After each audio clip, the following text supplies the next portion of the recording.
Okay, audio video clear है? Please मुझे बताइए सब जन। Good morning everyone. Good morning everyone. Please मुझे बताइए सब जन। Good morning everyone. Good morning Nitin, मेगर, Jasmine, Nitin, Vidhi. Good morning to all.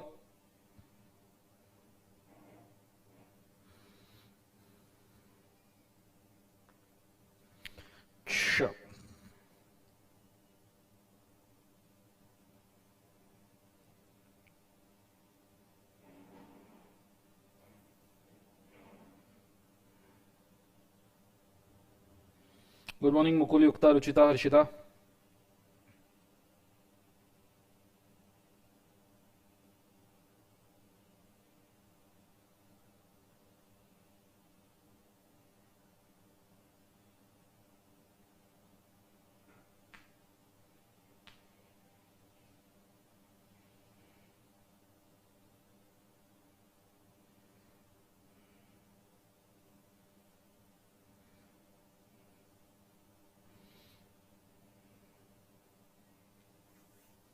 Okay, चलो फटाफट आ जाइए, हम शुरू करने वाले हैं। Good morning Shivam, Chetan, Mukul. चलो, पेनल्टी अगर सबने पूरी की होगी, कल जो मैंने पेनल्टी दी थी वो अगर आपने पूरी की होगी, बेस्ट ऑफ द थिंग्स, बहुत बढ़िया बच्चों, वेरी प्राउड ऑफ यू। कल कुछ बच्चों ने मुझे टैग भी किया, पेनल्टी पूरी करके मुझे मैसेज भी सेंड किया इंस्टाग्राम के ऊपर, तो आप भी सेंड कर सकते हो। इंस्टाग्राम पे फॉलो भी कर सकते हो, वहां पे टैग भी कर सकते हो, तो थोड़ा हम टच में भी रहेंगे, एक दूसरे से बात कर पाएंगे। ठीक है, चल शुरू करते हैं। कॉन्सेंट्रेट करना अच्छे तरीके से। कल हमने क्या किया था? तो कल हमने भैया एक ही बात की थी कि हमने जो बोट कैरी की थी उस बोट को हमने उठा के साइड में रख दिया था। बस इतनी चीज हमने कल की थी, बोलो हाँ है ना। ये चीज होने के बाद में होल्ड, ये चीज होने के बाद में हमने पूरे चैप्टर्स के लिए सैटरेंडम याद की थी। तो आज सबसे पहले मैं थोड़ा सा चैप्टर के लिस्ट का रिवीजन लेना चाहूंगा, पर मैं चैप्टर के लिस्ट का रिवीजन आज पहले स्टार्टिंग में सीधा नहीं लेना चाहूंगा। मैं चैप्टर लिस्ट का रिवीजन थोड़ा आज उल्टा लेना चाहूंगा। उल्टा मतलब I will start from the last chapter. Let's see आपको आता है नहीं आता है, कमेंट्स में लिखने की जरूरत नहीं है आपको बच्चों, आपने खुद के मन में भी बोला और मुझे बताया भी तो मेरे तक आवाज पहुंच जाएगी। टेलीपैथी चल रही है यहाँ पे बहुत दिनों से अपने बीच में, ठीक है। कुछ कनेक्शन है कि आप बोलते हो, आप होमवर्क करते हो, मेरे को समझ में आता है, नहीं करते हो तो भी समझ में आता है, मेरे को नंबर भी पता होता है कितने लोगों ने, तो टेलीपैथी है, थोड़ा सा ऐसा कैसे कनेक्शन होना चाहिए जिंदगी में। समझ में आ रहा है सबको? हाँ है ना। इसके ऊपर मुझे एक शेर याद आया, आप बोलो तो मैं शेर बताऊं आपको। अगर शेर आपको सुनना है तो मुझे बताओ जरा कमेंट्स में बताओ, शेर सुनना चाहोगे क्या? जंगल वाला नहीं, सुनने वाला, ठीक है, जिसके ऊपर तुम वाह वाह वाह वाह कर सको। तो अगर तुमको ऐसा कोई शेर सुनना है तो मुझे बताओ, तो मैं आपको एक जरा शेर बोलो, इरशाद, इरशाद बोलोगे तो मैं शेर सुनाऊंगा। बोलो इरशाद, शानदार, तूफान, जबरदस्त, जिंदाबाद। शेर कुछ इस कदर है, शेर कुछ इस कदर है। जिंदगी में आप जैसे लोग दोस्त बनके बार बार मिलने चाहिए। जिंदगी में आप जैसे लोग दोस्त बनके बार बार मिलने चाहिए। बोलो वाह वाह वाह वाह वाह वाह वाह वाह, बोलो बीच में जरा। जिंदगी में आप जैसे लोग दोस्त बनके बार बार मिलने चाहिए। अगर अगर ख्वाहिशें, फुर्सतें, अंदाज या शौक मिले ना मिले, जिंदगी में आप जैसे लोग दोस्त बन के बार बार मिलने चाहिए। अगर ख्वाहिशें, फुर्सतें, अंदाज ना मिले लेकिन दिल के तार मिलने चाहिए। समझ में आ रहा है सबको? हाँ है ना। बोलो वाह वाह वाह वाह। फिर से रिपीट करता हूं, रिवीजन रिवीजन। जिंदगी में आप जैसे लोग बार बार मिलने चाहिए, दोस्त बन के आप बार बार मिलने चाहिए। अगर ख्वाहिशें, फुर्सतें, आदतें मिले ना मिले लेकिन दिल के तार मिलने चाहिए। चलो, thank you so much guys. इसी शेर के साथ आज अपन शुरू करते हैं, चैप्टर का उल्टा रिवीजन लेंगे। अगर पसंद आया आपको शेर तो जरूर बताना, और भी अपन शेर मारेंगे, ठीक है। अपन शिकारी है, शेर तो मारते रहेंगे, ठीक है। लेट्स गो, चलो स्टार्ट करते हैं। कॉन्सेंट्रेट करना अच्छे तरीके से। सर नोटिफिकेशन नहीं आ रहा है, क्लास थोड़ी सी छूट जाती है। तो बेटा 10 बजे आके वी स्मार्ट के चैनल के ऊपर सर्च करते रहो। अगर आपको नोटिफिकेशन नहीं आ रहा है तो आपने बेल आइकॉन के ऊपर प्रेस करना जरूरी है। बेल आइकॉन के ऊपर आप जब प्रेस करके ऑल नोटिफिकेशन सिलेक्ट करोगे तो ही आपको नोटिफिकेशन आएगा। हाँ, दूसरी बात, अगर आपको ये चैनल पे नोटिफिकेशन नहीं आ रहा है तो आपने एक और चैनल को सब्सक्राइब करना है, दर्शन खरेज लॉजिक्स।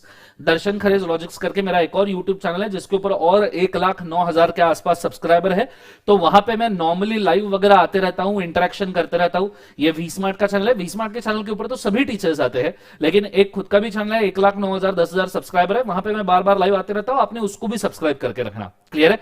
चाहिए तो मैं 1 मिनट वेट कर लेता हूं, आप उसको सब्सक्राइब कर लो, फिर अपन वापस से शुरू करते हैं, ठीक है? मतलब वहां पे भी जो मैं चीजें काम की बोलता हूं, वहां काम की चीजें बोलता हूं, थोड़ी सी डिटॉक्स, लॉ बाइट्स, ऐसे कुछ अच्छी अच्छी चीजें मैं बोलता हूं। सो आप वहां पे भी देख सकते हो, ठीक है? वहां पे भी ये सभी लेक्चर्स अपलोडेड रहेंगे, सो it will help you a lot. और ये फाइनल तक के बियॉन्ड सीए भी आपको चैनल हेल्प करेगा, ठीक है? वहां एडवर्टीजमेंट काफी कम होती है, सिर्फ कंटेंट लेक्चर्स ही हम काफी ज्यादा पुट करते हैं, तो उसको प्लीज सब्सक्राइब करके रखिएगा। चलो स्टार्ट करते हैं। सबसे पहले चैप्टर रिवीजन बच्चों, आ जाइए, पूरा ध्यान मुझे बोर्ड के ऊपर चाहिए, कॉन्सेंट्रेट करना डबल ट्रिपल। सबसे लास्ट चैप्टर कौन सा है? तो है बच्चों ऑडिट ऑफ अकाउंट्स। आपने starting ending section, audit of accounts,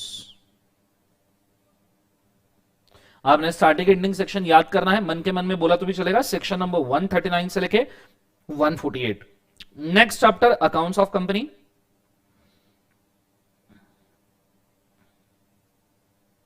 section number 128 से लेके 138। नेक्स्ट चैप्टर, आप कमेंट में भी लिख रहे हो तो बहुत अच्छी बात है, I will be very happy. Next chapter dividend and divisible profit, dividend divisible profit, section number 123 से लेके सेक्शन नंबर 128, शानदार। Next chapter that is management and administration,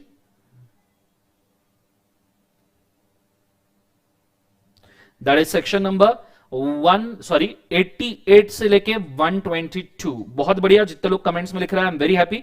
अगर आप कमेंट्स में रिप्लाई कर रहे हो, आपको जितना इंटरेक्शन करोगे उतने देर तक याद रहेगा बेटा, उतने ज्यादा दिन याद रहेगा।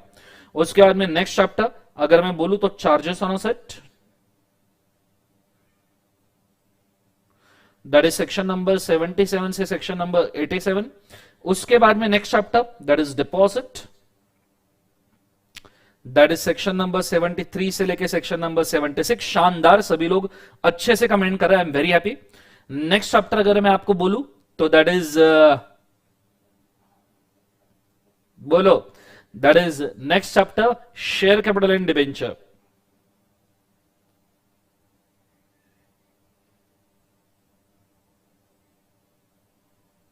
दैट इज सेक्शन नंबर 43 से लेके section number 72। Next chapter share capital debenture के बाद में prospectus and allotment of share. बहुत बढ़िया, जो लोग सेक्शन में कमेंट्स में सेक्शन लिख रहे हैं, दैट इज सेक्शन नंबर 23 से लेकर section number 42 prospectus allotment of share, सबको शायद पता ही होगा। बहुत बढ़िया। उसके बाद में फॉर्मेशन एंड इनकॉर्पोरेशन,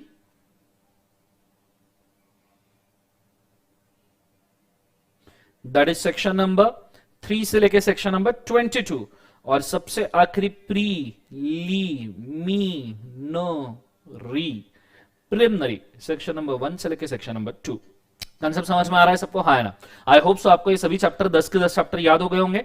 इसी तरीके से इनको याद रखना, मैं कोई भी सेक्शन पूछूं तो स्पेसिफिक ब्रैकेट के अंदर जाके बैठना चाहिए। कंसेप्ट समझ में आ रहा है सबको? हाँ है ना? थोड़ा सा 2 मिनट के लिए फास्ट रिवीजन लेते हैं। कल जैसे हमने लिया था कि मैं कोई भी सेक्शन बोलूंगा, आपने उसका चैप्टर बोलना है, ठीक है? या आप कमेंट में लिखे या आपने मन में भी बोला तो भी चलेगा, क्योंकि ये थोड़ा सा फास्ट हम लेने वाले। So I am starting with section number 50। कौन से चैप्टर से बिलोंग करता है? बोलो बोलो बोलो। Section number 50 share capital and debenture. Section number 75 deposits, section number 90 management and administration, section number 125 dividend and divisible profit, section number 135 that is accounts of company, section number 145 that is audit of accounts, section number 21 that is formation and incorporation, section number 30 prospectus and allotment of shares, section number 95 management and administration, section number 85 that is charges on asset, section number 20 formation and incorporation, section number 120 that is management and administration, section number 127 that is dividend and divisible profit। तो इस कदर आपको section याद आनी चाहिए। Concept समझ में आ रहा है? फटाफट फटाफट फटाफट आपको ये सेक्शन याद होंगे तो बहुत बढ़िया। कंसेप्ट समझ में आ रहा है सबको? हाँ है ना? बहुत ही सही, अगर आप इन सब के आंसर्स दे पा रहे हो तो ठीक है। ये बिकॉज पिछले 2 लेक्चर में हमने काफी मेहनत की है। आज मैं जिस चैप्टर के साथ में शुरू करने जा रहा हूं वो चैप्टर का नाम है प्रिलिमिनरी। प्रिलिमिनरी करके आपका चैप्टर है जिसको आज हम यहां पे कवर अप करने वाले हैं। क्लियर है कंसेप्ट? कुछ बच्चों ने बोला है सर शिपमेंट स्टार्ट नहीं हुई है। शिपमेंट आई गेस आज से स्टार्ट हो चुकी है या कल से स्टार्ट हो चुकी है। सो अगर आपने एडमिशंस नहीं लिए तो ले लो, आपको बुक्स डिलीवर कर दिए जाएंगे। नियरली अगले 4-5 लेक्चर्स के अंदर हमको हार्डली बुक्स की जरूरत पड़ेगी, लेकिन उसके बाद में हमको जरूर बुक्स की जरूरत पड़ेगी। हाँ, अगले 4-5 लेक्चर में भी आप बुक्स देख सकते हो क्योंकि जो मैं पढ़ा रहा हूं वो सब बुक्स में है, तो that will help you a lot. Clear है कंसेप्ट? तो शिपमेंट आप ऑर्डर प्लेस करके ले सकते हो। This is what is required. ठीक है, चलो ये चीज को भी आपने बड़े अच्छे तरीके से याद रखना। आज हम चैप्टर शुरू करने वाले प्रिलिमिनरी। प्रिलिमिनरी का सेक्शन नंबर है 1 से लेकर सेक्शन नंबर कौन सा बोले एक बार से 2। सो मैं स्टार्ट कर रहा हूं आज, इस वक्त, इस जगह। बड़े अच्छे तरीके से याद रखना, कहा गया। आज मैं शुरू कर रहा हूं section number 1 of companies act से। कंपनीज एक्ट में 470 सेक्शन है। ये नियरली 3 साल का आपका जर्नी है। आपको 148 सेक्शन 1 साल में पढ़ने हैं, बचे हुए 3 साल में आपको पूरे के पूरे 350 सेक्शंस पढ़ने पड़ेंगे। 320 सेक्शंस आपको पढ़ने पड़ेंगे। तो मैं चाहता हूं आप पूरा ध्यान बोर्ड के ऊपर दीजिए, पूरा कंसंट्रेशन बोर्ड पे। हम सेक्शन 1 से शुरू कर रहे हैं। रेडी? Section number 1। देखिए, इसके पहले अगर आपको याद होगा तो मैंने आपको एक सेक्शन बताया था 447 फॉर फ्रॉड। याद है? 447 किसका है? बताओ जरा कमेंट्स के अंदर 447 किसका है? नालायक लोगों जल्दी फटाफट बताओ 447 किसका है? फ्रॉड का। कंसेप्ट समझ में आ रहा है? तो अभी हम शुरू करने वाले हैं सेक्शन नंबर 1 के साथ में, जो है कोई नहीं बता रहा, एक ही जन बता रहा। कैसी दुनिया हो गई जिंदगी में, ऐसी कौन करता है? पूछा आज सवाल तो अब आया आंसर फटाफट फटाफट। बहुत बढ़िया। फ्रॉड। ठीक है, फ्रॉड। अच्छा सोचो जिंदगी के अंदर नालायक लोगों। व्हाट द फ्रॉड नहीं। कंसेप्ट समझ में आ रहा है? फॉर फ्रॉड लगे उसके अंदर अजीब अजीब चीजें बोलना शुरू करोगे। ठीक है, पूरा ध्यान बोर्ड के ऊपर कॉन्सेंट्रेट करना अच्छे तरीके से। लेट्स गो, पूरा ध्यान बोर्ड पे। Section number 1। Welcome to Companies Act 2013. This is Dustin Cover reporting live from Pune. And today we are going to introduce to the section number 1. Or section number 1 है preamble. Preamble means what? Short title, commencement and applicability. Concept English, you know English. हम act में जा रहे हैं तो थोड़ा Britishers वाला accent आ गया। ब्रिटिशर्स ही एक्ट को हमने कॉपी किया है ना। This act may be called as Companies Act 2013. It extends to all of India. This section shall come into force as and when notified by CG.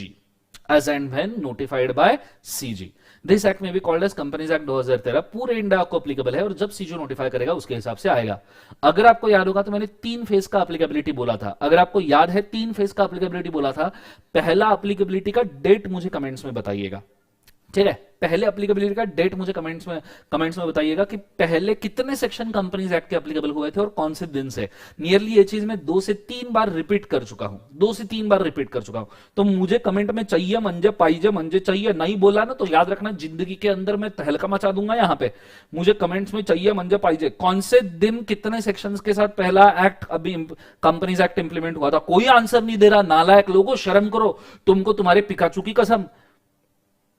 98 शानदार, मुक्ता, तूफान, जबरदस्त, जिंदाबाद। कोई डेट भी बोल दे जिंदगी के अंदर। बाकी डेट्स के ऊपर तो तुम इतना जाते हो, यहां डेट बोलने में क्यों शर्मा रहे हो? इतने डेट्स किए जिंदगी में, यहां एक डेट बोल दो। यस, 12 सितंबर 2013 तूफान अनुजा बेटा, और 98 सेक्शंस के साथ में एप्लीकेबल हुआ था। बहुत ही बढ़िया। 12 सितंबर 2013 98 सेक्शन के साथ एप्लीकेबल हुआ था।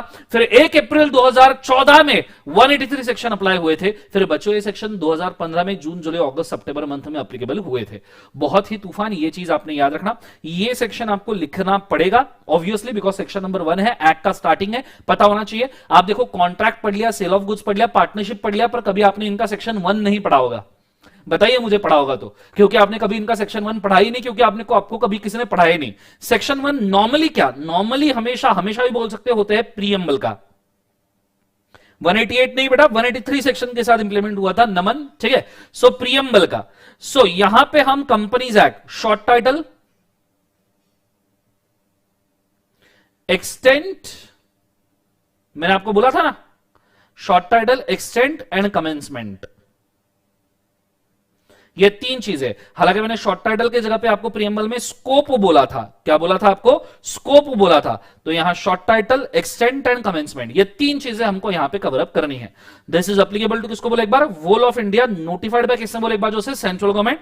नोटिफिकेशन में मैं डेट लिखना चाहूंगा 12 सितंबर 2013 एंड नंबर ऑफ सेक्शंस कितने एप्लीकेबल हुए थे? 98। तो ये हो गया एस ई एंड, नालक तुम जो सोच रहे हो वो नहीं, फॉर्म के ऊपर भरते हो वो नहीं, SEC। कंसेप्ट समझ में आ रहा है सबको? हाँ ना? ये चीज को बड़े अच्छे तरीके से याद रखना। कंसेप्ट समझ में आ रहा है? ये चीज को बड़े अच्छे से याद रखना। ये हो गया आपका सेक्शन 1, बुक के अंदर लिख के रखिए फटाफट फटाफट 1 मिनट के अंदर, फिर हम आगे बढ़ते हैं।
लिखना हो गया तो मुझे कमेंट्स में बताइए फटाफट, हो गया होगा तो।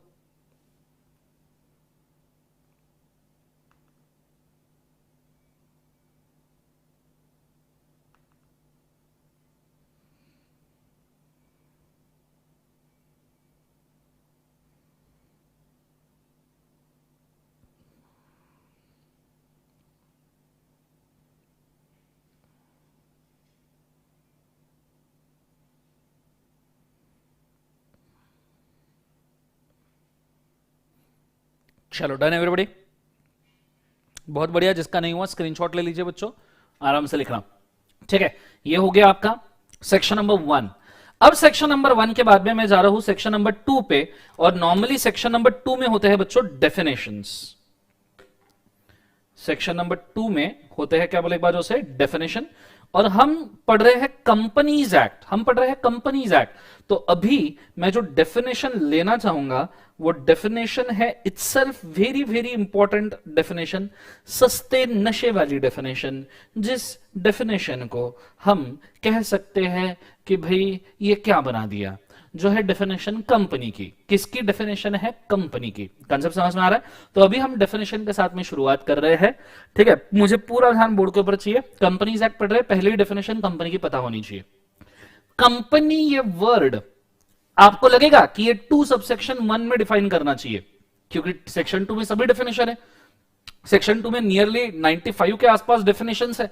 सो सेक्शन 2 सबसेक्शन 1 से लेकर 2 सबसेक्शन 95 के आसपास डेफिनेशन है कंपनीज एक्ट के अंदर। कंपनीज एक्ट में, हाँ, 2 सबसेक्शन 1 से लेकर 95 के आसपास डेफिनेशन है।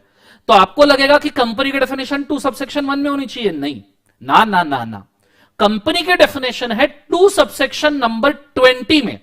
2 सबसेक्शन 20 में यह कंपनी को डिफाइन करता है। 2 सबसेक्शन 20 में किसको डिफाइन करता है? कंपनी। आप याद रखना हम किसको डिफाइन कर रहे हैं? कंपनी। और डेफिनेशन क्यों देते हैं? मुझे एक सवाल का जवाब देना, डेफिनेशन क्यों देते हैं मुझे कमेंट्स के अंदर बताना। नॉर्मली डेफिनेशंस क्यों बनाई जाती है? फटाफट बताइए, क्या जरूरत होती है डेफिनेशन बनाने की? आपने कॉन्ट्रैक्ट में डेफिनेशन क्यों पढ़े? आपने सेल ऑफ गुड्स में डेफिनेशन क्यों पढ़े? What is the need of definition? जरा बताइए मुझे कमेंट्स में, व्हाई डेफिनेशंस आर रिक्वायर्ड। फटाफट बताइए, क्या जरूरत होती है डेफिनेशंस की? क्यों हमने डेफिनेशंस बनानी चाहिए? क्या समझ में आता है डेफिनेशन से? हैं? मीनिंग समझ में आता है? बहुत बढ़िया अंशिका। अंडरस्टैंड द लॉ, बहुत बढ़िया। कोई जो टर्म है उसको अंडरस्टैंड करने के लिए काम में आता है, टॉपिक को समझने के लिए काम में आता है, क्लैरिफिकेशन आने के लिए काम में आता है। कितने सही आंसर दिए, जबरदस्त। क्लैरिटी आनी चाहिए, कंप्लीट मीनिंग आना चाहिए, बहुत बढ़िया। नितिन ने बोला अंडरस्टैंड अबाउट द मीनिंग, बहुत बढ़िया। मीनिंग समझ में आना चाहिए, इसलिए डेफिनेशन बनाई जाती है कि भाई ये वर्ड है, ये वर्ड को हमको मीनिंग मालूम नहीं है तो इसलिए डेफिनेशन। जैसे एक वर्ड लेते हैं झेकोस्लोवाकिया, जेकोस्लोवाकिया आपने हिस्ट्री में कई बार सुना होगा, वर्ल्ड वॉर 2 वर्ल्ड वॉर 1 का। जेकोस्लोवाकिया ये वर्ड का अगर आपको मीनिंग नहीं पता तो डेफिनेशन में लिखेंगे, जेकोस्लोवाकिया मींस अ सिटी जो नॉर्मली किसी देश वगैरह में, मेरे को भी नहीं पता कौन से देश में, पर ये डेफिनेशन में लिखते हैं, इससे मीनिंग समझ में आए। तो भैया कंपनी की इन्होंने डेफिनेशन बनाई, इसलिए बनाई क्योंकि हमको समझ में आए कंपनी क्या है, हमको समझ में आए कि कंपनी क्या होता है। और देखिए इन्होंने कंपनी का डेफिनेशन कितना मस्त बनाया है। कंपनी मीन्स अ कंपनी, वाह वाह वाह, नालायक लोग नशे करके डेफिनेशन ड्राफ्ट करते। Company means a company, company means a company, वाह। अबे साले समझ में आ रहा है, जो ड्राफ्ट में है ना उसको ऐसा तौबा तौबा माफ करना, थोड़ा इधर उधर निकल जाता हूं, पर कंपनी मीन्स अ कंपनी ऐसे कौन डेफिनेशन बताता है, कौन करता है ऐसा? अरे पता नहीं जी कौन सा नशा करता है यार, मेरा ऐसी वैसी डेफिनेशन बनाता है, ऐसी वाली सिचुएशन हो गई है। सो कंपनी मीन्स अ कंपनी, कोई सी डेफिनेशन है जिंदगी के अंदर है। मैं बोला चलो ठीक है, अब साले आगे पढ़ते हैं। Company means a company incorporated under this act, किसको कंपनी मीन्स अ कंपनी? मैं बोला आगे तो कुछ अच्छा बोलेगा, नहीं बोले इनकॉर्पोरेटेड अंडर दिस एक्ट, बोले इस एक्ट के अंदर जो कंपनी बनी होगी वो कंपनी है। हम पागल है? मैं नहीं, तुम पागल हो जो सुन रहे हो, मैं बहुत बड़ा पागल हूं जो इसको पढ़ा रहा हूं पिछले 9 साल से। मैं इतना पागल हूं, मैं इसको पढ़ा रहा हूं 9 साल से, मेरे को यकीन नहीं होता, रात को सपने में डेफिनेशन आता है, डराता है मेरे को। कंपनी मीन्स अ कंपनी, कई बार मैं खून के साथ नहीं, पसीने के साथ रात को उड़ जाता हूं कि क्या चल रहा है जिंदगी में। Company means a company incorporated under this act or any other previous company law, वाह वाह वाह। क्या बताऊं किस तरीके की तकलीफ है मेरी, कैसे बताऊं? एनीवेज अब ये डेफिनेशन है, मानना पड़ेगा, सुनना पड़ेगा, याद करना पड़ेगा। तुम्हारे पास भी ऑप्शन नहीं है, तुम्हें ये इंटर लेवल पे इसी डेफिनेशन में मार्क मिलेगा, बिकॉज यही डेफिनेशन दी है आईसीएआई के मॉड्यूल में। आईसीएआई मालूम है ना, आईसीएआई ने मॉड्यूल के अंदर सेम डेफिनेशन देके रखा है, तो यही लिखोगे तो पैसा मिलेगा। ठीक है, इतने लिखने में इतना ही पैसा मिलेगा। कॉन्सेप्ट समझ में आ रहा है सबको? हाँ ना, ये चीज को याद रखना। तो एक बार डेफिनेशन को याद कर लेना, company means a company incorporated under this act or any of the previous company law. अबे साले तौबा तौबा माफ करना, थोड़ा इधर उधर निकल जाता हूं, ठीक है। मतलब ये जब डेफिनेशन बनाते हैं ना तो ऐसी इच्छा हो जाती है बोलने की तौबा तौबा रहने दो, माफ करो, सारा मूड खराब कर दिया तुम लोगों ने, ठीक है। ऐसा वाला सिचुएशन क्रिएट होता है जब ये डेफिनेशन ऐसी ड्राफ्ट करते हैं। तो अब करें क्या, जिंदगी में कोई ऑप्शन नहीं है। चलो फिर भी तुम्हारे खुशी के लिए इस डेफिनेशन को थोड़ा सा और एक्सप्लेन कर दूं। पहली बात तो company means a company registered under this act बोला है। दिस एक्ट मतलब कंपनीज एक्ट 2013 और any of the previous company law. अब जब इन्होंने बोला any of the previous company law तो मैं चला गया भैया, प्रीवियस कंपनी लॉ का तो कोई डेफिनेशन दिया होगा, तो इन्होंने प्रीवियस कंपनी लॉ का डेफिनेशन दिया है 2 सबसेक्शन 67 में। मतलब देखो, मतलब ये गजनी है कि ये कुछ फूक के बैठा है, कुछ समझ में नहीं आता बेटा। 2 सबसेक्शन 20 में कंपनी का डेफिनेशन दिया और 2 सबसेक्शन 67 में प्रीवियस कंपनी लॉ का डेफिनेशन है। अब ऐसा क्यों है, इसका रीजन मुझे मालूम है, मैं आपको बताऊंगा। पर आदमी क्या मतलब ढूंढते रहते हैं, दो सबसेक्शन 20 में कंपनी पढ़ा, अच्छा प्रीवियस कंपनी लॉ वो उधर दिया है। अरे ये तो हद हो गई ना भैया। मतलब यहां कंपनी का डेफिनेशन मलकापुर में और ये 2 सबसेक्शन 67 वाली प्रीवियस कंपनी लॉ के डेफिनेशन मॉरिशस में। ये कहां का न्याय है?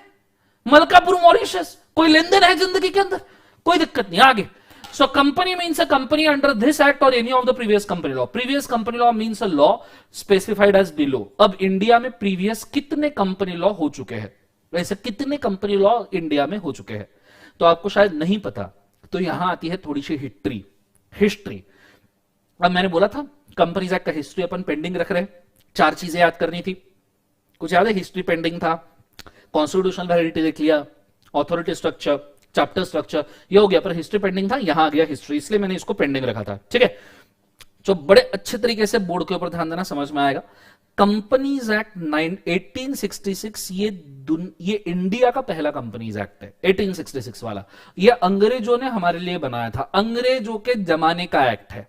जमाने का मतलब अंग्रेज इसके अंदर जमाते नहीं थे, नालायक लोगों, अच्छा सोचो जिंदगी के अंदर। अंग्रेजों के जमाने का एक्ट है, जमाने का एक्ट नहीं है। दूसरा, कंपनीज एक्ट 1882। कंपनीज एक्ट क्या बोले एक बार जो से 1882, ये भी अंग्रेजों के जमाने का एक्ट है, हालांकि ऑर्डिनेंस था।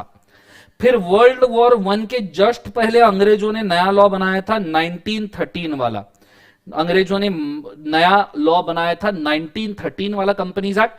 आप इसको कह सकते हो कि ये इंडिया का बेस लॉ है। ये इंडिया का कैसा लॉ है? बेस लॉ है। हमको अपना देश पसंद है, बेबी को बेस पसंद है, तो ये बेस लॉ है, मतलब इसके भरोसे पे इंडिया ने अगले सभी कंपनीज एक्ट बनाए हैं। फिर आया 1942 लव स्टोरी, मतलब जो पार्लियामेंट में प्रेजेंट नहीं हुआ पर प्रेसिडेंट के साथ लव स्टोरी बनाया गया, उस वक्त भी अंग्रेज ही थे, तो ये क्वीन ऑफ इंग्लैंड वगैरह ने किया होगा 1942। फिर आता है 1956 का कंपनीज एक्ट, जो नियरली चला 2013 तक के कंसेप्ट, 60 साल तक के कंपनीज एक्ट ये चला। और फिर अब हम जिस कंपनीज एक्ट में है, इन दिस लॉ का मतलब है, दिस लॉ का मतलब है दैट इज कंपनीज एक्ट 2013। ये है brief history of companies act कि किस तरीके से इंडिया में कंपनीज एक्ट डेवलप हुआ है। ईयर से याद होनी चाहिए, हो सकता है पूछ ले 1866, 1882, 1913, 1942 लव स्टोरी मतलब ऑर्डिनेंस, एंड 1956 का कंपनीज एक्ट, और उसके बाद में अभी हमें कंपनीज एक्ट 2013। तो इन किसी भी लॉज में डेफिनेशन का मीनिंग समझना, अगर 2013 कंपनीज एक्ट में कोई भी कंपनी बना है, 2013 कंपनीज एक्ट में कोई भी कंपनी बना है, तो वो भी कंपनी है। और इन प्रीवियस लॉज में कोई भी कंपनी बना है जो अभी तक एग्जिस्टिंग है, let's take an example, Tata Sons. Tata Sons ये जमशेदजी टाटा ने बनाई थी कंपनी। जमशेदजी टाटा ने ब्रिटिशर्स के जमाने में टाटा सन्स को बनाया था, जो आज तक प्रेजेंट है। अब ब्रिटिशर्स के जमाने में अगर उन्होंने 1882 कंपनीज एक्ट में कंपनी बनाया था जो आज तक प्रेजेंट है, तो क्या आप इसको कंपनी नहीं मानोगे? मानना पड़ेगा। तो वही बोला गया है कि जो कंपनी इंफोसिस 1956 एक्ट में बनाया गया है, उसके पहले भी बहुत सारी कंपनी, विप्रो 1956 में बनाया। इंडिया की आज के डेट में सबसे बड़ी बड़ी कंपनीज ये 1956 कंपनीज एक्ट की ही बनी हुई हैं, कुछ उसके पहले की बनी हुई हैं, उनको आज के डेट में भी हम कंपनी कहेंगे, मतलब कहेंगे। ये मैं आपसे कहना चाहता हूं। तो पहले बनी है या अभी बनी हुई है, फर्क नहीं पड़ता, उसे हम कंपनी का दर्जा देते हैं। कंसेप्ट समझ में आ रहा है सबको? हाँ है ना? जोर से बोलो सर नो। कुछ लोग कमेंट कर रहे हैं कि सर ईस्ट इंडिया कंपनी, बेटा ईस्ट इंडिया कंपनी को फिलहाल आप टच ना कीजिए, मैं ईस्ट इंडिया कंपनी का स्टेटस भी आपको बताऊंगा। फिलहाल आप ये डेफिनेशन लिख के रखिए, और समझ में आया तो मुझे कमेंट्स में बताइए, वीडियो को लाइक ठोकिए। Go for it fast.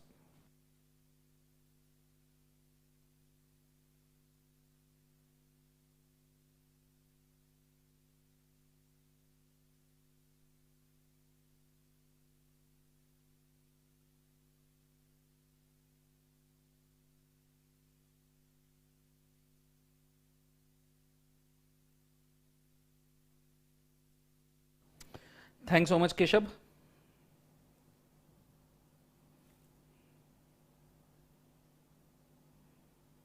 हाँ, पहले 220 की डेफिनेशन लिख के रखो। आई एम वेरी सॉरी, ये लिखने के पहले ये डेफिनेशन लिख के रखो 2 सबसेक्शन 20 की। नीचे अबे साले मत लिखना, ठीक है? वो तो सिर्फ मतलब दिखाने के लिए कि कैसी अजीब डेफिनेशन ड्राफ्ट करते हैं, इसलिए ये अबे साले मत लिखना। ये तो सिर्फ कैसे डेफिनेशन ड्राफ्ट करते हो ये बताने के लिए है। कंसेप्ट समझ में आ रहा है? यहां आप वो गाना भी इमेजिन कर सकते हो, पता नहीं जी कौन सा नशा करता है, ठीक है?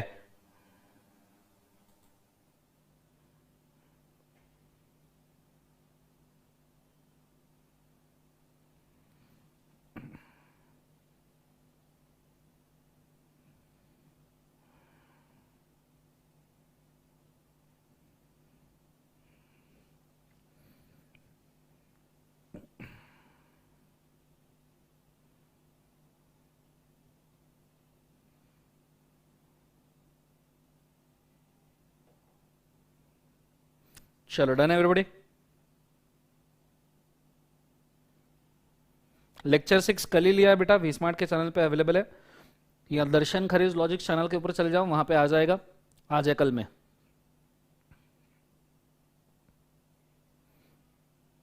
चलो नेक्स्ट स्लाइड ये हो गया होगा, तो अब ये स्लाइड पर का डेफिनेशन लिख लो पूरा।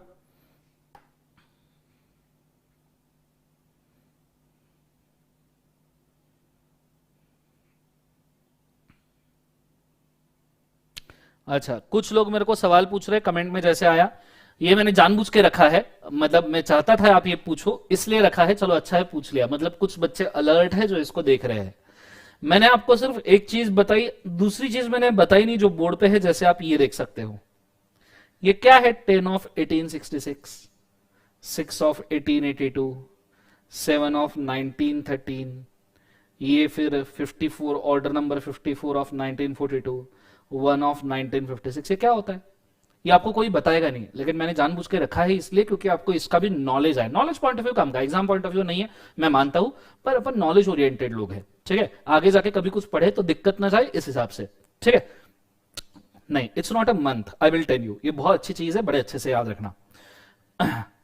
10 ऑफ 1866, मतलब मैं ऐसा कह सकता हूं कि अगर अंग्रेजों ने 1866 में 20 लॉज बनाए, अगर 1866 ईयर में अंग्रेजों ने 20 लॉज बनाए, 20 लॉज बनाए अंग्रेजों ने, 20 लॉज पास किए, तो उसमें से इस एक्ट का नंबर है 10 नंबर आउट ऑफ 20 लॉज, मतलब 10वें नंबर का जो पार्लियामेंट में इन्होंने एक्ट पास किया, that is a companies act. 1956 में अगर हम बोले कि 1956 में इन्होंने 50 लॉज बनाए इंडिया में, तो इन 50 लॉज में से फर्स्ट नंबर का जो इन्होंने लॉ पास किया, दैट इज कंपनीज एक्ट 1956। इसलिए 1 ऑफ 1956, 7 ऑफ 1913, 7 ऑफ 1913 मतलब 1913 ईयर में जितने भी लॉ पास हुए उसमें से 7th नंबर का लॉ ये था। 82 में जितने लॉ पास हुए उसमें से 6th नंबर का लॉ ये था, उस नंबर का ऑर्डर ये था जिसमें ये लॉ पास हुआ गया। क्लियर है आंसर? ये कभी कई बार ऑर्डर नंबर को भी रेफर करता है, जैसे यहां पे है ऑर्डर नंबर 54, ठीक है। तो 1942 में अगर आपने 100 ऑर्डर्स पास किए होंगे उसमें से ऑर्डर नंबर 54 है, लेकिन ये ऑर्डिनेंस है इसलिए ऑर्डर नंबर 54 आया, बाकी केस में एक्ट का ही नंबर आता है। क्लियर है? ये चीज को आपने अच्छे तरीके से याद रखना पड़ेगा, ठीक है। लिख लीजिए।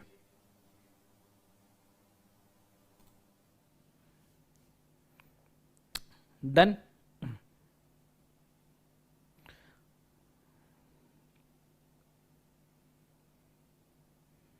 फटाफट लिख लीजिए।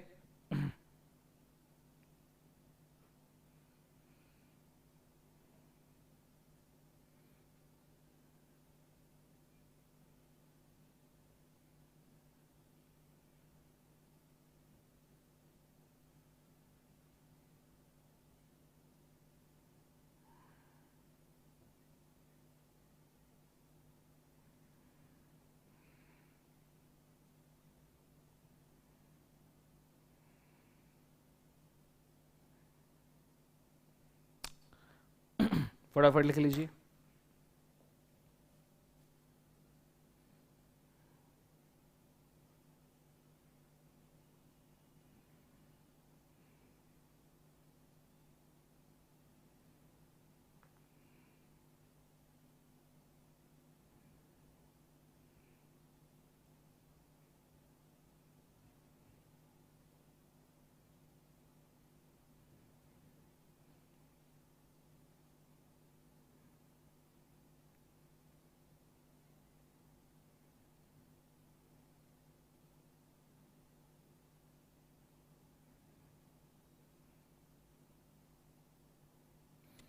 हो गया होगा तो बोलिए, नहीं हुआ है तो भी बोलिए कमेंट के अंदर।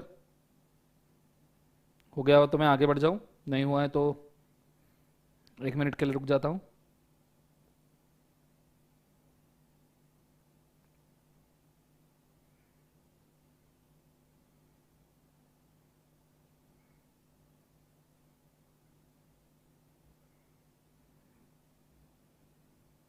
नहीं, कंपनीज एक्ट 2013 किसी ने पूछा है सर 1 ऑफ 1956 बोला तो 2013 का भी ऐसा है क्या? नहीं, 2013 में जितने लॉ पास हुए उसमें से नंबर देखना पड़ेगा कि कौन सा नंबर का लॉ कंपनीज एक्ट 2013 था। उसका नंबर मेरे को याद नहीं, बिकॉज ये चीजें वैसे भी याद नहीं रखते हम, सिर्फ नॉलेज पॉइंट ऑफ व्यू बोले, आप सिर्फ ईयर रखो, याद रखो, दैट इज सफिशिएंट। तो ये 1 ऑफ 1956 है, इसका मतलब ये नहीं कि कंपनीज एक्ट भी 1 ऑफ 2013 होगा 2013 का, ठीक है। सो ये चीज को आपने अच्छे तरीके से याद रखना। चल अब मैं आगे बढ़ता हूं। इस कंपनी के डेफिनेशन से हमको तो घंटा कुछ समझ में नहीं आया कि कंपनी क्या है, क्योंकि इन्होंने तो बोल दिया भैया कंपनी मतलब कंपनी जो इस लॉ में बनी है या पिछले लॉ में बनी है, पर मीनिंग तो समझ में नहीं आया ना। मीनिंग कहां है? मीनिंग कहां है? क्या आपके डेफिनेशन में मीनिंग है? क्या आपके टूथपेस्ट में नमक है? तो क्या आपके डेफिनेशन में मीनिंग है?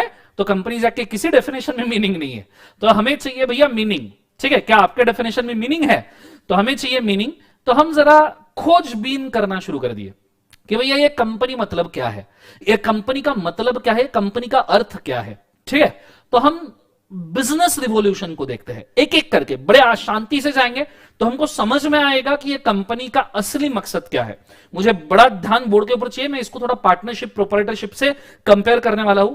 कमेंट करना बंद कर दीजिएगा, पूरा ध्यान बोर्ड के ऊपर दीजिएगा, ठीक है। Let's go. प्रोप्राइटरशिप की जब मैं बात करता हूं तो एक ही बंदा होता है प्रोप्राइटर, एक ही होता है, वो सभी काम करता है। वही एडमिनिस्ट्रेशन देखता है, ब्रीफकेस मतलब एडमिनिस्ट्रेशन, वही आपका टेक्निकल प्रोडक्शन बिजनेस मैनेजमेंट देखता है, वही आर्टिस्ट होता है, वही टेक्निकल साइड देखता है, वही चाय पीता है, चाय बांटता है। तो एक प्रोप्राइटरशिप में एक ही बंदा होता है, अत्र तत्र सर्वत्र। कंसेप्ट समझ में आए? अब ये बंदे के भरोसे पे समझो कोई स्टोर चल रहा है, स्टोर, ये बंदे के भरोसे पे कोई स्टोर चल रहा है, और समझो इस बंदे को कुछ हो गया, कुछ हो गया, मर गया, उसको हार्ट अटैक आ गया, कोरोना हो गया, जो नहीं होना चाहिए था वो भी हो गया। अजीब मत सोचो नालायको। सो इस बंदे को कुछ हो गया। अब प्रोप्राइटरशिप में प्रोप्राइटर को कुछ हो जाता है ना, तो आपका प्रोप्राइटरशिप वाला स्टोर बंद पड़ जाता है अनटिल एंड अनलेस आप आपके नॉमिनी प्रोप्राइटर को उसको ट्रांसफर ना करो, ठीक है। लेकिन आपके लिए तो स्टोर बंद हो जाएगा, बेटा बाद में संभालेगा खुद के प्रोप्राइटरशिप में, वो बात अलग है। लेकिन यहां प्रोप्राइटर मर गया, बिजनेस बंद। बिजनेस बंद मतलब बंद। जिग्नेश गया तो बिजनेस भी गया। कंसेप्ट समझ में आया? जिग्नेश गया तो बिजनेस भी गया। और ये समझ में आया क्या? ये प्रोप्राइटरशिप है, जिग्नेश गया तो बिजनेस गया। क्लियर है? फिर हम जाते हैं दूसरे वाले कंसेप्ट के ऊपर, जो है पार्टनरशिप। पार्टनरशिप में दो पार्टनर होते हैं, मिलके कुछ तो बिल्ड करते हैं अच्छा एक आधा बिजनेस। जैसे लेट्स डू इट टुगेदर, एक बिजनेस बिल्ड किया, तो पार्टनर्स ने मिलके डाली फैक्ट्री, और पार्टनर्स ने मिलके फैक्ट्री डाली, उसमें से एक आधा पार्टनर मर गया,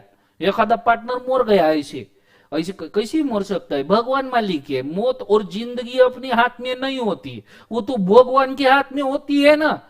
तो एक आधा पार्टनर मर गया, तो यहां पे भी जिग्नेश गया तो बिजनेस भी गया, या पार्टनर एग्जिट हो गया। एग्जिट मालूम है, दरवाजा खोल के पार्टनर बाहर चला गया, अंदर उसको दूसरे पार्टनर के साथ मजा बिल्कुल नहीं आ रहा था, इसलिए दरवाजा खोल के वो बाहर चला गया, एग्जिट मार लिया। अरे मैं पार्टनरशिप की बात कर रहा हूं, ये डे तुमने कुछ गंदा मत सोचना, मैं पहले बोल रहा हूं बहुत दोएगा मैं तुमको। यहां पार्टनर एग्जिट मार रहा है, अंदर पार्टनर के साथ मजा नहीं आ रहा था, तो भैया जिग्नेश गया तो बिजनेस भी गया। कंसेप्ट समझ में आ रहा है सबको मैं क्या कह रहा हूं? प्रोप्राइटरशिप और पार्टनरशिप में यही होता है कि भैया प्रोप्राइटर गया, पार्टनर गया तो बिजनेस गया। Let's come to company. अब कंपनी क्या है, बिजनेस रिवॉल्यूशन क्या है, ठीक है। कंपनी का कंसेप्ट आया कहां से? देखो, प्रोप्राइटरशिप में प्रोप्राइटर शॉप, पार्टनरशिप में पार्टनर्स उनका फैक्ट्री, और यहां पे कंपनी है तो कंपनी में होते हैं मेंबर्स। जैसे प्रोप्राइटरशिप में प्रोप्राइटर, पार्टनरशिप में पार्टनर, कंपनी में होते हैं मेंबर्स, और जितने ज्यादा मेंबर उतना बड़ा बिजनेस। So industry. प्रोप्राइटरशिप में प्रोप्राइटर गया तो बिजनेस भी गया, जिग्नेश गया तो बिजनेस भी गया। पार्टनरशिप में पार्टनर एग्जिट मारा या मर गया तो बिजनेस गया, क्योंकि पार्टनरशिप लिक्विडेट हो जाती है, तुमने पार्टनरशिप एक्ट में पढ़ा है। नया पार्टनर आए या ओल्ड पार्टनर जाए, पार्टनरशिप गया। कंपनी में अगर कोई मेंबर मर गया, यही खास बात है कंपनी की, अगर कोई मेंबर मर गया, कोई मेंबर एग्जिट हो गया, इससे इंडस्ट्री के ऊपर फर्क नहीं पड़ता। इंडस्ट्री सदा सर्वत्र सदैव युगों युगों तक जन्मों जन्मों तक चलती जाएगी, ये बंद नहीं होगी कंपनी। मेंबर आएंगे जाएंगे, लोग आएंगे जाएंगे, डायरेक्टर आएंगे जाएंगे, लेकिन कंपनी चलनी चाहिए। अटल बिहारी जी वाजपेयी का इसके ऊपर एक सेंटेंस है, सरकारें आएगी जाएगी, पॉलिटिशियंस आएंगे जाएंगे, पर यह देश सदैव खड़ा रहना चाहिए, यह देश जरूरी है। उसी तरीके से अटल बिहारी वाजपेयी के सेंटेंसेस पर से मेंबर्स आएंगे जाएंगे, बोर्ड ऑफ डायरेक्टर्स आएंगे जाएंगे, पर यह कंपनी यह सदैव चलती रहनी चाहिए, इसीलिए इसको कंपनी कहा जाता है। ये मैं प्रोप्राइटरशिप जैसा प्रोप्राइटर और पार्टनरशिप के अंदर पार्टनर के ऊपर डिपेंड नहीं रहती, ये खुद का वजूद लेके चलती है, खुद की आइडेंटिटी लेके चलती है कि मैं अलग हूं, मैं अस्तित्व में हूं, मेरा कुछ वजूद है, मेरा कुछ अस्तित्व है, ये होती है कंपनी। मेंबर डायरेक्टर चाहे आए जाए। आप सोचिए जमशेद जी टाटा ने टाटा सन्स लिमिटेड बनाया था, जमशेद जी टाटा आके चले गए, उसके बाद में जेआरडी टाटा आके चले गए, रतन नवल टाटा आके चले गए, उसके बाद में दोराबजी टाटा आके चले गए, अभी वापस से रतन टाटा आए हैं। बराबर है, बोलो हाँ है ना। और फिर आपका टाटा कंपनी फिर भी चल रहा है। सोचो टाटा में कितने एम्प्लॉइज आके गए होंगे, सोचो टाटा में कितने डायरेक्टर्स आके गए होंगे, कितने बिजनेस आके गए होंगे, कितने वेंचर्स आके गए होंगे, पर टाटा सन्स आज भी कायम है। कंसेप्ट समझ में आया? इन्फोसिस में नारायण मूर्ति ने बनाया था, नारायण मूर्ति मेंबर थे, नारायण मूर्ति डायरेक्टर थे, आज नारायण मूर्ति ने इन्फोसिस से रिजाइन कर दिया एज अ डायरेक्टर, पर इन्फोसिस है। अजीम प्रेम जी विप्रो में है, जाएंगे पर अजीम विप्रो रहेगी। इंटरनेशनल कंपनी की बात करूं तो सफरचंद, सेब, एप्पल, स्टीव जॉब्स ने बनाई, स्टीव जॉब्स को उस कंपनी से निकाला भी गया। आप स्टीव जॉब्स का मूवी देखना, जॉब्स करके मूवी है, बहुत अच्छा मूवी है, देखना जरूर। स्टीव जॉब्स ने बनाई, स्टीव जॉब्स को उन्हीं की कंपनी से शेयर होल्डर ने निकाल दिया। कंपनी जब वापस डूबने लगी तो स्टीव जॉब्स को वापस बुला लिया और फिर उन्होंने आईफोन लॉन्च किया, जो आज दुनिया में तहलके से चल रहा है। जो लोग आईफोन यूज करते हैं ना, मैं उनसे एक सवाल पूछना चाहूंगा। जितने लोग आईफोन यूज करते हैं, मेरे को एक चीज का जवाब देना, क्या आपने आईफोन 1 लॉन्च का वीडियो देखा? अगर आप आईफोन 1 लॉन्च का आपने वीडियो नहीं देखा है ना, स्टीव जॉब्स वाला, मतलब ये सेलफोन जो लॉन्च करते हैं, सेलफोन लॉन्चिंग के जो प्रेजेंटेशंस होते हैं ना, पूरी दुनिया में अलग अलग टाइप के, ब्लैक पूरा बैकग्राउंड होता है, उसमें एक बंदा आता है जो सेलफोन के बारे में एक्सप्लेन करता है, ये ट्रेंड स्टीव जॉब्स ने शुरू किया था। और स्टीव जॉब्स का अगर आपने आईफोन 1 लॉन्च का वीडियो नहीं देखा है ना, तो आपने आईफोन लेने के ऊपर लानत है। आई एम वेरी सॉरी, पर आपने देखना जरूर चाहिए।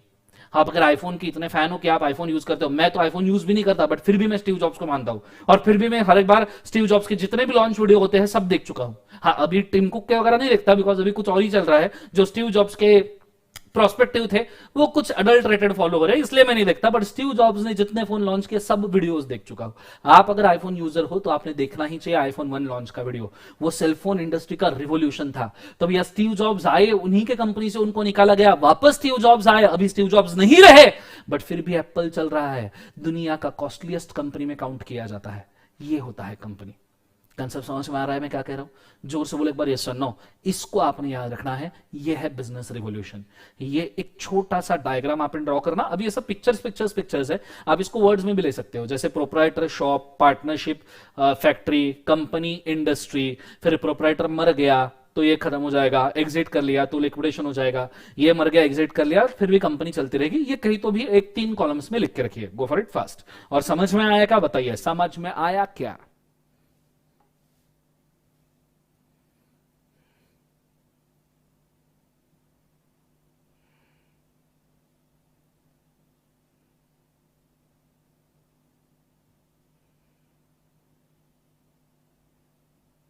Thank you so much. 3 partner रहे, 10 पार्टनर रहे, 50 पार्टनर रहे, पवन एक भी एग्जिट किया तो ये पार्टनरशिप डूब जाएगा।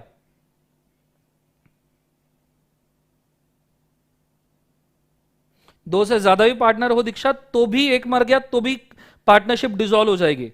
पार्टनरशिप में एक पार्टनर में मर गया, 100 पार्टनर में से एक भी मर गया तो भी पार्टनरशिप डिसॉल्व हो जाएगी बच्चों।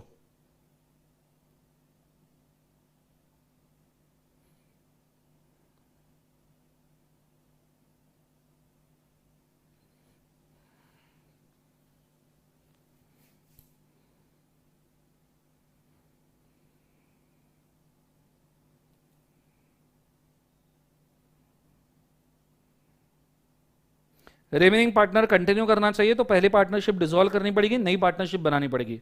रेनोवेशन ऑफ पार्टनरशिप बेटा सीपीटी फाउंडेशन में था नहीं है। पवन कैसे कर रहे हो जिंदगी में?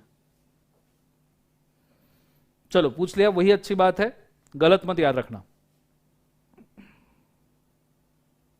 लिखना हो गया तो बता देना, आगे बढ़ेंगे।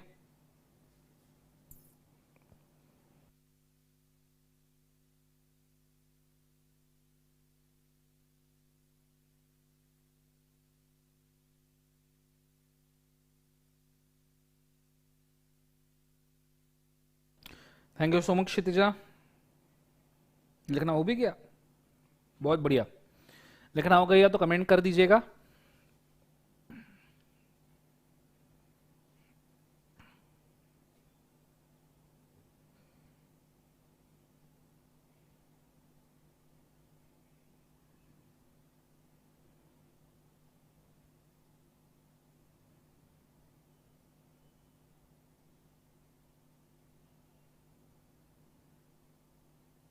रिमेनिंग पार्टनर अभी बताया मैंने, रिमेनिंग पार्टनर फिर भी एग्री टू कंटिन्यू करते हैं तो उनको ओल्ड पार्टनरशिप डिसॉल्व करके नया पार्टनरशिप बनाना पड़ेगा। हाँ, वो गुडविल कैरी कर सकते हैं, गुडविल वाला नाम कैरी कर सकते हैं ओल्ड पार्टनरशिप से परचेस करके, पर उसमें से भी एग्जिटिंग पार्टनर या डेथ वाले पार्टनर को आपको शेयर देके फिर आप वो नाम कर परचेस कर सकते हो, अदरवाइज नहीं।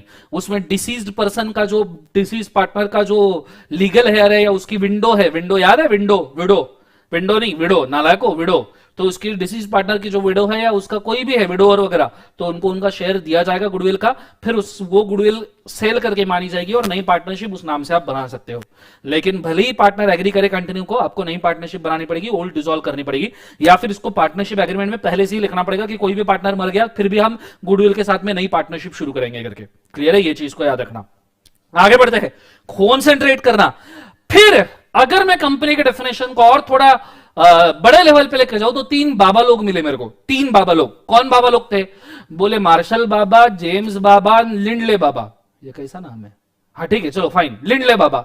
सो मार्शल बाबा, जेम्स बाबा, लिंडले बाबा, ठीक है। ये 3 बाबा लोगों ने अपने अपने डेफिनेशन दिए। बोले कंपनी हमारे हिसाब से क्या है, क्योंकि ड्राफ्टमैन ने तो पता नहीं जी कौन सा नशा करता है, वो चलता है ना आजकल, वो टिकटॉक बंद हो गया जिंदगी में, ये सब इंस्टाग्राम पे आ गए।